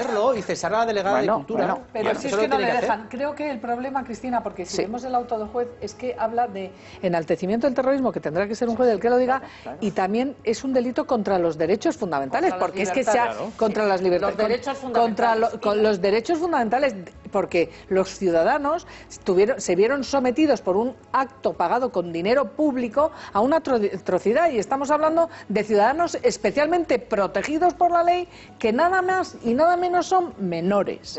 Y esto, si hay a quien no le parece delictivo ni perseguible, a mí me preocupa, sinceramente. No, si el delito sigue, la imputación pues sigue. Eso es que están diciendo que no es delito. Lo que ha retirado el fiscal, veréis, si me permitís medio segundo, lo que ha retirado el fiscal es la petición de privación de libertad, que es la que sostuvo en su momento. La ha retirado por las razones que haya querido, que haya determinado, que dice que ya no hay las circunstancias que se daban. Pero la imputación delictiva en el auto del juez, que solo es presunto, puesto que ahora tiene que hacerse todos los trámites para que en su día sea un tribunal el que diga. Pero y con una garantía que yo pido, porque vivimos en un país donde esperamos que no atropellen los derechos de los menores, nada menos que las instituciones, es que la libertad, y que un padre pueda llevar a un hijo a una actuación que encima está financiada con dinero público y que no tenga que ver horrorizado, que es lo que ocurrió el viernes. Cómo se viola a una monja, cómo se mata con un crucifijo, y oiga usted, esto es un delito en un país, afortunadamente. La libertad de expresión hay que velar por esos derechos. Cuando va a un espectáculo teóricamente infantil con sus hijos, acabe llamando a la policía. ¿Qué pasa? Con lo que uno es prudente con sus hijos cuando acude a un acto de este tipo, lo normal es que te vayas. ¿Cómo debió ser para que los padres llamaran a la policía municipal? La libertad de expresión tiene sus límites, y los límites están en los derechos de los demás, y entre ellos los de los niños. Claro, importantísimo. Bueno, pues, la alcaldesa efectivamente tardó 3 días en dar una explicación y en decir y condenarlo. Estoy de acuerdo, Cristina, pero puede tomar una medida. Una reprobación. Hemos pedido una reprobación, pero no nos ha dejado tramitar en el pleno. Por eso yo intervengo. Y en esa reprobación que no se ha podido producir, se tendrá que retratar el Partido Socialista. Claro, nosotros lo que decíamos, oiga, vamos a reprobar la actuación de esta delegada, que en fin ya lleva 3 o 4 episodios lamentables y de un sectarismo absolutamente intolerable. Ya, pero el PSOE, Cristina, pero al final el PSOE, yo como le decía el otro día, lo resuelven en medio segundo, que le quiten el apoyo a este gobierno, y se lo damos al PP. Los madrileños, que nos estáis eligiendo entre muerte y dos muertes. Es el que lo tiene más fácil para resolver todo este asunto. Pero sería un lío descomunal. Yo es que, sinceramente, al margen del terrorismo, y no, que ya es grave, sinceramente, o sea, una alcaldesa, un alcalde, donde se ha producido ese atropello a los niños, es que yo no sé, porque tanto proteger a la Oca Miguelín en la cabalgata, es verdad, y sin embargo, el atropello, yo es que soy una madre que estoy ahí con mi hijo de 7 y 5 años, como había, y a uno, según consta, si alguien ha leído, yo sí lo he leído, lo que dice el auto judicial, dice que uno de los padres, un hijo, uno de los niños pequeñitos tuvo una crisis de ansiedad cuando vio que mataban y que el niño estaba aterrorizado. Claro, oiga usted, mire, vamos a ver, yo pido responsabilidades como madre a que no se atropelle por parte de ninguna institución los derechos de los niños, a ir a un teatrito y a que no se les aterrorice y encima se les confunda con valores de asesinatos de monjas, de violaciones o de violaciones de monjas. Da la sensación, visto lo que vimos en los carnavales y en la cabalgata, da la sensación que a este ayuntamiento y sobre todo a la concejala Mayer, adoctrinados y lo antes posible y desde pequeñitos.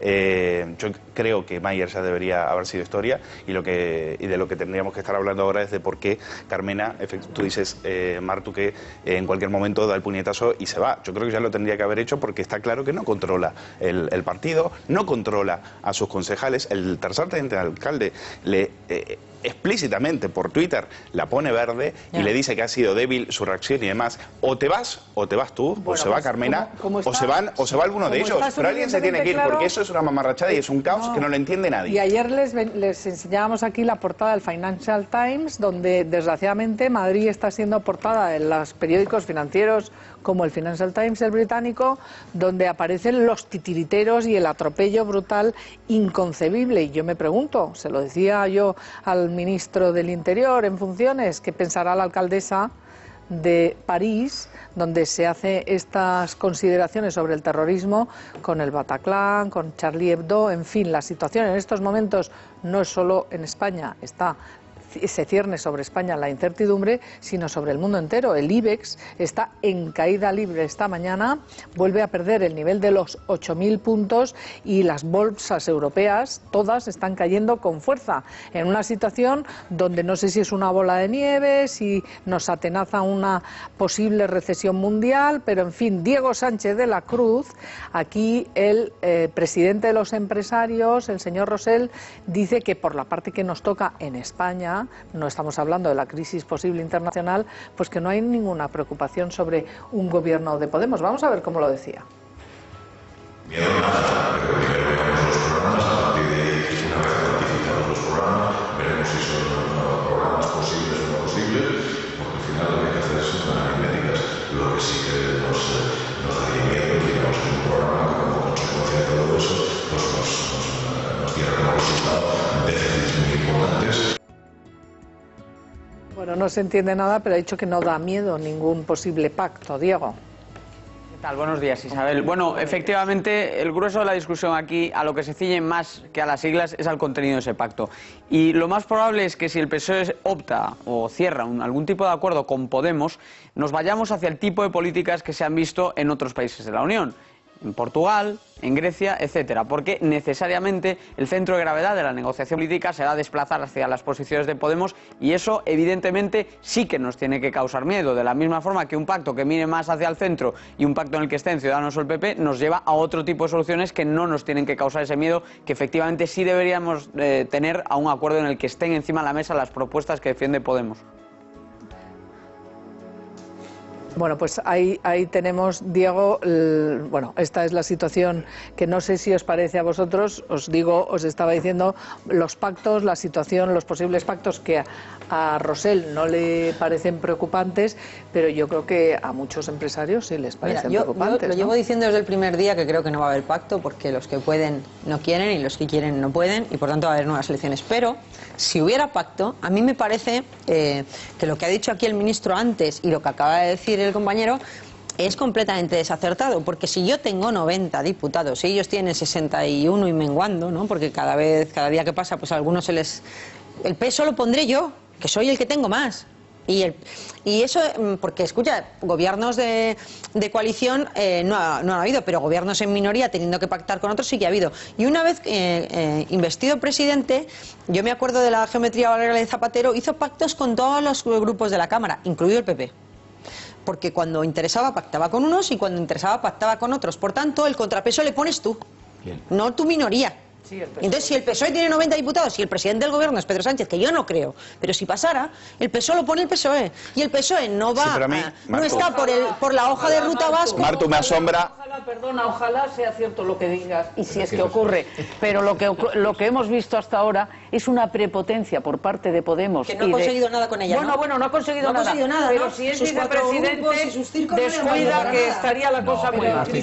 Un segundito, porque antes de la prepotencia o no, y de si habrá o no habrá pacto, quiero preguntarle a Diego Sánchez de la Cruz la propuesta que ya conocemos, que está encima de la mesa, no la de Rajoy, la del Partido Socialista, ¿cuánto dinerito nos va a costar?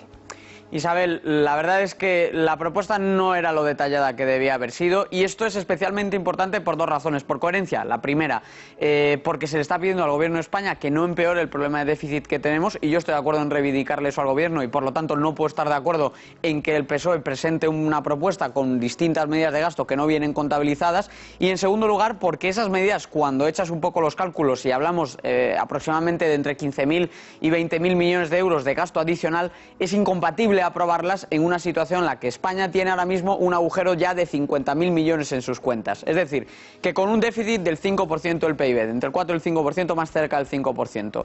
Si tú le añades a ese gap, a ese hueco que tienes de 50.000 millones, otros 15.000 millones de diferencia entre tus ingresos y tus gastos, estás empeorando el problema.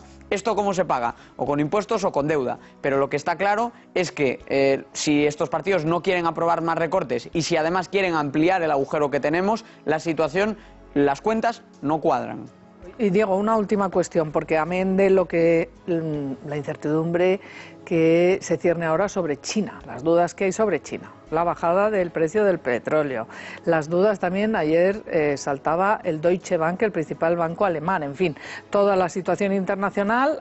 a esa situación bastante complicada le añadimos la incertidumbre política española. Y esto, ¿qué peso tiene, si se puede cuantificar, a la hora de que caiga, como ha caído otra vez esta mañana, la bolsa española, el IBEX 35? Es muy importante todo lo que está ocurriendo a nivel internacional, la tormenta en torno a los bancos con Deutsche Bank como protagonista, todas las dudas en torno a China, donde está además creciendo el rumor de que los resultados del próximo trimestre también van a ser malos y entraríamos otra vez en otro bucle. O sea que el contexto internacional está ahí y no es bueno. Hasta ahora hemos estado lidiando con un contexto internacional que nos aportaba algunas cuestiones mejores y peores. Ahora estamos entrando en un escenario distinto. Y aquí lo más preocupante es ver, por ejemplo, como en la prima de riesgo, donde habíamos ido poco a poco aproximando nuestro perfil de riesgo a Alemania, que es considerado el gran valor refugio, volvemos a separarnos y mientras que la financiación se empieza a abaratar para Alemania, empieza a encarecerse para España otra vez. Nos hemos ido a los 160 puntos básicos porque a España se le encarece el coste del 1,4 al 1,8 por colocar su deuda, mientras que el de Alemania se está acercando al 0,2 y se siga abaratando. Por lo tanto, ya no somos un país en el que se pueda pensar como refugio, empezamos a estar en ese escenario en el cual tendrán nuestras acciones que demostrar que se puede seguir confiando en nosotros, porque ahora mismo, con todas esas dudas, la incertidumbre sobre España está volviendo a estar en el tapete de los inversores. Pues muchas gracias, Diego Sánchez de la Cruz, y con este caldo, con esta situación que se está cociendo en la economía mundial y en la española, acaba de decir Mariano Rajoy, nos vamos al Congreso de los Diputados, que la alternativa a lo que él propone, ese gobierno de los tres, es lo peor que nos puede pasar a los españoles. Véanlo. Cualquier otra alternativa a lo que hemos planteado, en concreto la única que hay, ese gobierno del PSOE con radicales e independentistas, es lo peor que le puede pasar a los españoles en los próximos 4 años y es sin duda lo peor para los intereses generales de todos los presentes y de los que estamos fuera de aquí.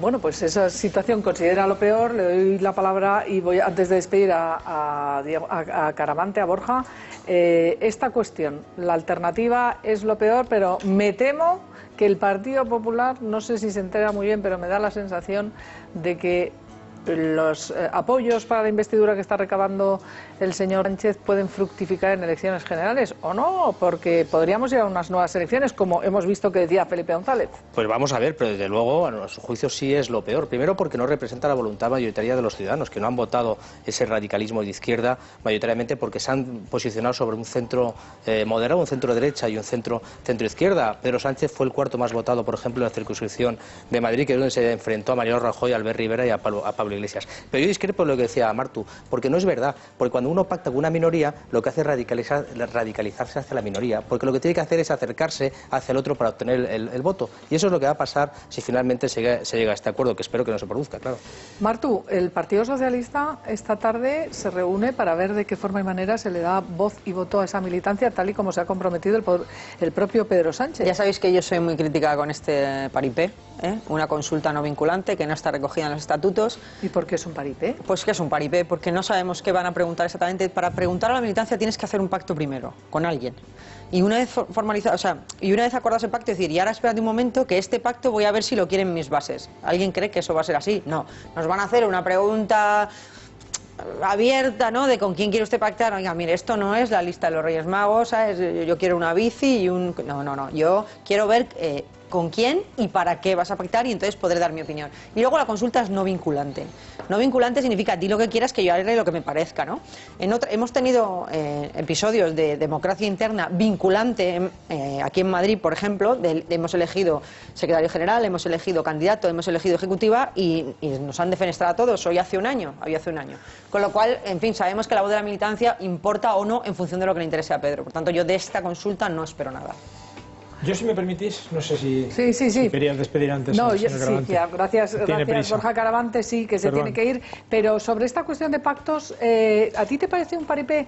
¿Cómo lo califica el Bueno, yo creo que hay una parte no sé si paripé es una palabra la más precisa. Yo creo que hay mucho de tactismo, hay mucho de teatrillo, sin lugar a duda, pero en todo, en todo, no solo en lo que están haciendo. Y hay muchos dirigentes del PSOE que dicen que esto es asambleario y que no va con ellos y que está podemizando el Partido Yo creo Socialista. que esa es una estrategia de Pedro Sánchez ante las divergencias que había en el Comité Federal, pues ha tirado por esa calle de en medio y ha sido una táctica que para su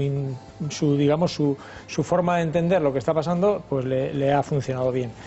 Pero yo tengo que decir que tengo poca fe en que vayan a salir adelante estos acuerdos. Lo he dicho desde el principio, yo le veo muchas dificultades, incluso aritméticas, lo veo. Muchas veces, porque están haciendo, porque están regalando. Aquí he dicho el ministro del Interior con un desparpajo que a mí me parece verdaderamente notable, poco menos que cómo se ha rendido el Partido Socialista al PNV con esa agenda oculta. En fin, están anunciando el apocalipsis con toda suerte de trompeteros, y ahora vemos al señor Rajoy diciendo que o él o nada. O sea, que todo sería un caos, todo sería un desastre, o él o nada.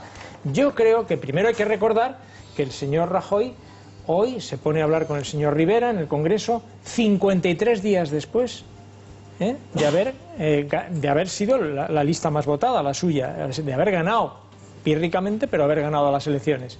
53 días después hace el primer movimiento, después de negarle la oferta al rey, a don Felipe VI le niega la oferta al gobierno. Y entonces ahora se empieza a poner en marcha. Entonces, hombre, yo creo que él tiene que entender que hay una aritmética parlamentaria que es proclive a que se pueda producir pactos, que no son fáciles, de acuerdo, pero tiene que respetar, y eso es democracia, Con una noticia, además de esta mañana, porque el propio Rivera le ha pedido a Mariano Rajoy que sea el Gobierno de España el que pida en Bruselas que se flexibilice ese déficit, ese apretarnos más el cinturón. Les recuerdo que nos pide 8.600 millones de nuevos recortes Bruselas. Le ha dicho Albert Rivera a Mariano Rajoy, hombre, habría que ponernos de acuerdo en pedir todos a Bruselas que no haya que ajustar tanto el déficit. Y la respuesta de Rajoy, ¿cuál ha sido? Oh, sorpresa, que sí, véanlo. Queremos cumplir con los españoles y queremos cumplir con los socios europeos. Es posible. Solo hace falta un acuerdo, y le he planteado a Mariano Rajoy la posibilidad de que Ciudadanos, Partido Popular y Partido Socialista defendamos conjuntamente en Europa esa flexibilización del déficit necesaria para cumplir nuestros objetivos sociales y nuestros objetivos económicos. España tiene que cumplir con la senda de estabilidad presupuestaria acordada con la Unión Europea, pero también se puede hacer uso de la flexibilidad que permite la normativa europea y atender al contexto de la situación fiscal y financiera de España.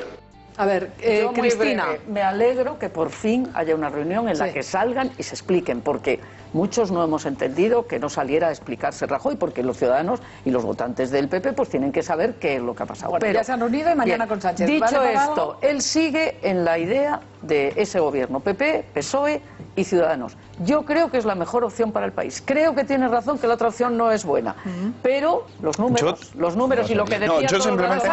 habrá elecciones, como dice Felipe González. Luis. No, yo creo que lo de las elecciones no, yo no me lo creo. ¿No? Creo que hoy hay una entrevista a Girauta en el diario.es en el que dice estamos a punto de decirle que sí al Partido Socialista, no sé en qué condiciones, y no sé bajo qué tipo de acuerdos, y yo creo que Sánchez, lo que diga Felipe González, lo que diga Prisa, le da exactamente igual. Sánchez quiere ser presidente y va a hacer lo imposible por hacerlo, y Podemos va a terminar tragando con lo que sea, y Domenech puede salir con lo del referéndum y tal, y va a terminar tragando. Si pacta con Ciudadanos, lo que reclamará es la abstención del PP.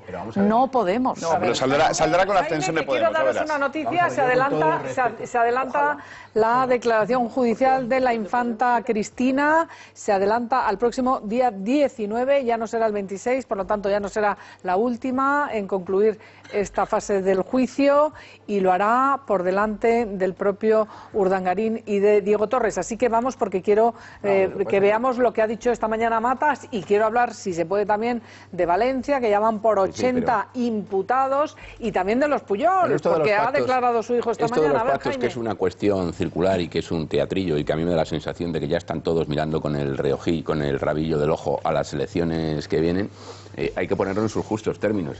Girauta, que es amigo mío y al que le tengo muy buena estima, podrá decir lo que quieras en relación con un acuerdo con el PSOE, pero es que ese acuerdo no va a ninguna parte. ¿Hay teatro o no? Hay teatro, pero que no va a ninguna... ¿Tiempo para qué?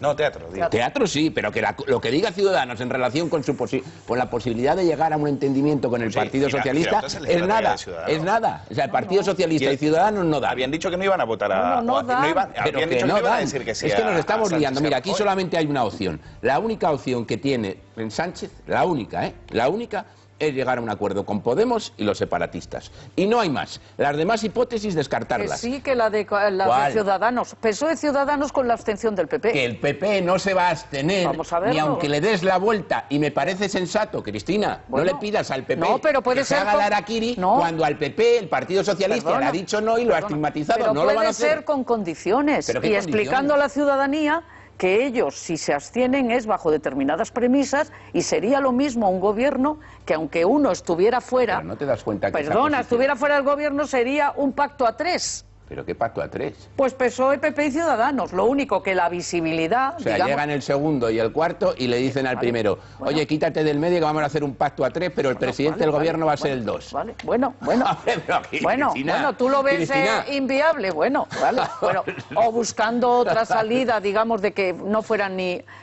cuando pase la primera investidura, buscando una salida que no fuera ni Sánchez ni Rajoy. Es imposible. No lo veo. Un comentario de lo que ha ocurrido esta mañana, digo, por dejar algo de tiempo. Si no, si queréis seguimos aquí, pero por lo que ha ocurrido esta mañana, hombre, la declaración inculpándose del expresidente y exministro Jaume Matas, expresidente balear, por el caso Nos, creo que merece un comentario por vuestra parte y un análisis con, además, bueno, ya es una cuestión procedimental, el adelanto del día que va a declarar la infanta, pero atención, ha dicho Jaume Matas que los 300.000 euros que se pagaron a Urdangarín por la oficina del proyecto del equipo de Banesto eran su peaje, le ha llamado comisionista intermediario. Él ha dicho que sí que fue su responsabilidad la decisión de contratar a Urdangarín y fíjense también algunas de las otras cosas que ha dicho. Yo soy el responsable, por esto estoy aquí. Es decir, yo di la instrucción inicial y sé la instrucción que di, pero esto ha acabado en esto. Y es por esto que yo estoy aquí, señor fiscal, para asumir mi responsabilidad. Hacer lo que puedo hacer. Lo que puedo hacer es intentar restituir el daño que he causado, económico. Por esto he puesto el patrimonio a disposición de esta sala. Y por otra parte, asumir mi culpa y asumir mi responsabilidad, porque yo tomé la orden inicial que ha desembocado, insisto, en estas actuaciones. Ahí lo tienen, asume su responsabilidad, yo lo ordené, dice que la gestión él no se ocupó de la forma, y esto tendrá alguna repercusión jurídica, pero él asume su responsabilidad, lo hace ante el juzgado y dice que ahora solo le queda resarcir económicamente, que ha puesto en venta su patrimonio. Está perfectamente estudiado y perfectamente acordado con la Fiscalía. Sabéis que es posible ya desde hace bastantes años. ¿No? Hombre, claro, esto es un acuerdo que además es perfectamente legal, en que llega la Fiscalía con la persona que ha delinquido a un acuerdo y además esa persona ayuda a la justicia a cumplir con su trabajo. Es decir, que cuenta cosas que de otra forma igual no tendrían en la investigación. Me parece que la imagen que está dando este hombre, después de la malísima que ha dado hasta ahora, pues es muy digna dentro de que, oye, todos podemos cometer errores, este ha sido muy gordo el que lo ha cometido, va a tener una responsabilidad penal, va a ser menos de esto, pero está arrepentido y va a resarcir el daño. Y queda como una persona, pues, digna, porque todos podemos pecar y todos podemos equivocarnos. Bueno, la imagen de ahora me cambia bastante. Pero solo una cosa, es que de los arrepentidos, es que se nos están yendo un poco de las manos los arrepentidos. Es decir, el sentido del arrepentido no es otro que ayudar a la justicia para que se haga justicia. Cuando el que se arrepiente cuando ya le hemos descubierto el 95% de sus pecados, su arrepentimiento no vale. Que esto es lo que también tiene... vale, está en la ley. No, me refiero, sí, pero tu arrepentimiento tiene que ser para que tú facilites... No, me refiero, cuando tú, para que a ti se te reduzca la pena, tú tienes que facilitar a la justicia que caigan otros culpables o que se prueben otros... Lo está facilitando. Yo creo que ha llegado tarde al arrepentimiento. Pero lo que pone en duda es que sea un acto sincero de contrición. No, ni siquiera sincero, sino que lo que hace es que sea un acto... Afináis mucho, hombre. No hablo de la sinceridad. Yo hablo porque yo no creo que sea sincero, es obligado. Bueno. No, pero eso no importa. Obligado o sincero, el acto está. No, lo que me refiero es que se da en este caso y en otros muchos casos de corrupción, la Fiscalía, la UDEF, la Policía, la Guardia Civil se pegan 5, 6, 7, 8 años instruyendo y todo el mundo callado. Y cuando ya tienen armado todo, le tienen pillado casi en todos los delitos, entonces se acuerda de que si se arrepiente puede reducir. No, lo siento. Es que ya no te necesito arrepentido. Es la ley que la cambia. Si la ley lo dice, que tienes que aportar algo, que hay que ver qué están aportando. Pero cuando el fiscal no se chupa el dedo, el fiscal, cuando están llegando a acuerdos por algo. Pero Cristina, el problema del señor Mata, por mucho que ahora se arrepienta y asuma toda la responsabilidad, porque le escuchas y parece decir, bueno, el mayor delito que yo cometí es que como era el marido de la infanta, pues claro, tenía que contratar. No, hay mucho más. Mucho más en torno a la figura del señor Matas. Porque una cosa es que efectivamente permitiera contratar de manera irregular y otra cosa es que hay montantes de dinero que siguiéndoles el rastro al final llegas uno a la conclusión de que los delitos que ha podido, los presuntos delitos que ha podido cometer el señor Matas no se quedan solo en el hecho yo les dejé hacer. Bueno, y entonces, el dinero corría y al final el dinero... Del resto del dinero, quiero valorar el otro asunto del día, que es el hijo de Pujol, que hoy va a declarar, los Pujol declararon ayer y siguiendo ese rastro del dinero hemos descubierto con una confesión, porque ya le habían pillado con el carrito del helado, a Jordi Pujol 140 millones de pesetas en una cuenta de Andorra. Estamos hablando de solo de una parte de su patrimonio y ayer declararon que lo previsible, que él lo hizo porque está el documento notarial donde le dice al banco, no, este dinero que se ha multiplicado por arte de birlibirloque de 140 millones a 1.300 millones de pesetas, que se dice pronto, 8 millones de euros, solamente en una de las cuentas de Andorra, y el señor Pujol dice, no, es que esto era porque mi hijo se estaba separando. Bueno, su hijo está hoy en el juzgado y le hemos visto llegar a declarar también esta mañana. Ese rastro del dinero se sorprendía aquí el ministro del Interior, que os pide una valoración. Decía, hombre, un poco raro me parece que no hayan pedido medidas cautelares por la cuantía con la que estamos hablando los delitos si lo comparamos con otras causas. Yo de todo lo que ha dicho el ministro, eso es lo que me parece más, es lo que me parece más acertado. Yo tampoco entiendo que no se apliquen medidas cautelares, pero quiero creer que la justicia trata de ser justa y la justicia tiene que tener bien claras las pruebas que se presentan. Y no sé si toda esta historia, que desde luego tiene un hedor que verdaderamente casi nos ahoga a todos. Luego, a la hora de sustanciarse aquellas pruebas que permitan de verdad actuar judicialmente y cargar contra esta familia, que a mí me parece, sinceramente, los Soprano, bueno, los Corleones. Los Soprano, pero con pasta. Pero con mucho. O sea, que te quiero decir la diferencia. Bueno. Y eran los jefes Oye, es que Jordi Pujol ha sido el presidente de la... Estamos hablando de Matas, pero Pujol son 23 años. Déjame que acabe, Luis, por favor. Entonces, yo al final tengo íntimamente digamos, la sensación de que no se les ha podido todavía establecer claramente la relación causa-efecto que de verdad les conduzca a pagar lo que creo a todas luces, porque desde fuera a todas luces está claro que han cometido. Yo estoy de acuerdo con lo que dice Carmelo. Un minuto. Y el minuto es simplemente que la Audiencia Nacional, la Fiscalía Anticorrupción, no pueden equivocarse y meter el patinazo, de meter en la cárcel y que luego resulte que haya una equivocación. Tienen que amarrar muy bien las pruebas. Llevan 15 años investigándoles. Y aunque nos choque... Ya llevan tiempo, 15 años investigándoles. No. Lo tienen bien amarradito. Si lo sueltan es por algo que no sabemos. Pero que les han tratado, ni a ti ni a mí nos hubieran tratado con tanta delicadeza y tanto encanto. Tenlo por seguro. Rusos y rusas que hay por la vida. Y además que la justicia... Oye, le ha preguntado a Pujol, ¿por qué no dijo nada de este dinero? ¿Por qué no lo declaró? No, es que me dio miedo político. Perdona, tú pones en cuestión que la justicia sea independiente. Es que yo creo que la justicia es independiente. Estás como... No, yo creo que nos tratan de forma distinta. Ana Colau diciendo que el Madrid había detenido a estos. No, ha sido el juez, no ha sido el PP, ha dicho eso, que el PP había detenido. No, ha sido un juez. Es que los jueces son independientes. Lo malo, Sin Cristina, 15 años sinceramente, no han encontrado nada. es cómo se excita el celo de los jueces. No, y con el fiscal. El fiscal también es independiente. Parte de la corrupción que hoy ha llegado al banquillo está contada modestamente por mí hace casi 20 años. Ya lo sé. Está escrita con las operaciones.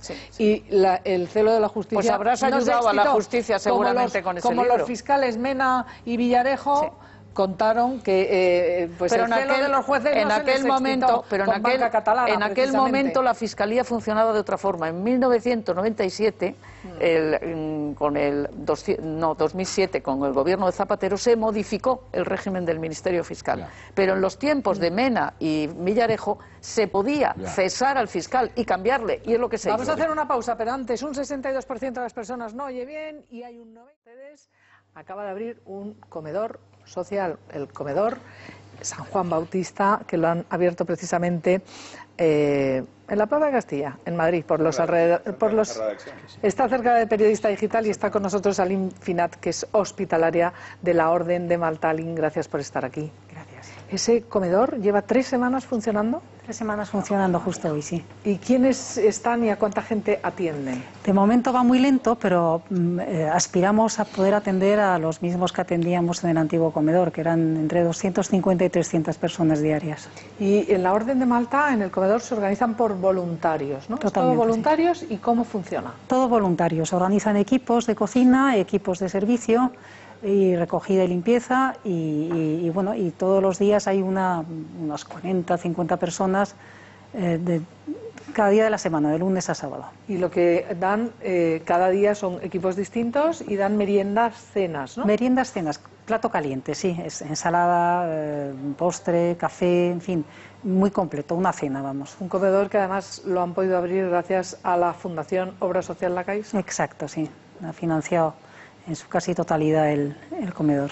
Pero no es el único comedor, porque ustedes tienen ya 2 comedores. Sí, sí. ¿En dónde están? Hay otro comedor en el barrio de San Blas, aquí en Madrid, y otro en Sevilla, que se llama San Juan de Acre.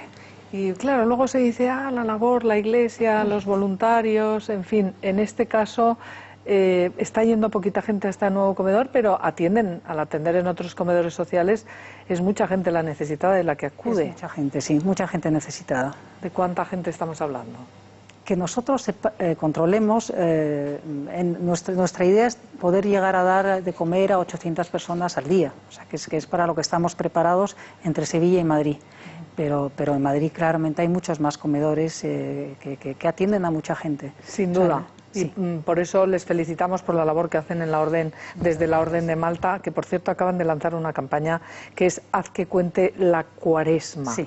¿Y de qué manera podemos hacer que cuente la Cuaresma? Bueno, pues es aprovechar un poco el sacrificio cada viernes de Cuaresma, de la abstinencia, convertirlo en un pequeño ayuno y ese dinero que uno se gastaría en comer lo que sea, poderlo donar a la Orden para que puedan atender las necesidades más inmediatas, que en este momento son los refugiados o en fin, que se convierta en un plato de comida, en uno o en muchos, para la gente que no tiene. Ahí lo tienen, una buena idea, que les invitamos, se sumen a ese viernes, los viernes de Cuaresma, Haz que cuente la Cuaresma, y tienen un hashtag también en Twitter para pequeño sacrificio y darlo para que puedan ayudar. Gracias de verdad, Aline Finat. Ojalá haya muchísima gente que se sume. Y ahora, Jaime, la pregunta que les hacíamos hoy era quién está legitimado para gobernar, y nuestra audiencia piensa 82% que Mariano Rajoy. Ahora empieza María Pelayo y Ricardo Artable en Al Día, así que gracias a todos y no se lo pierdan. Hasta mañana.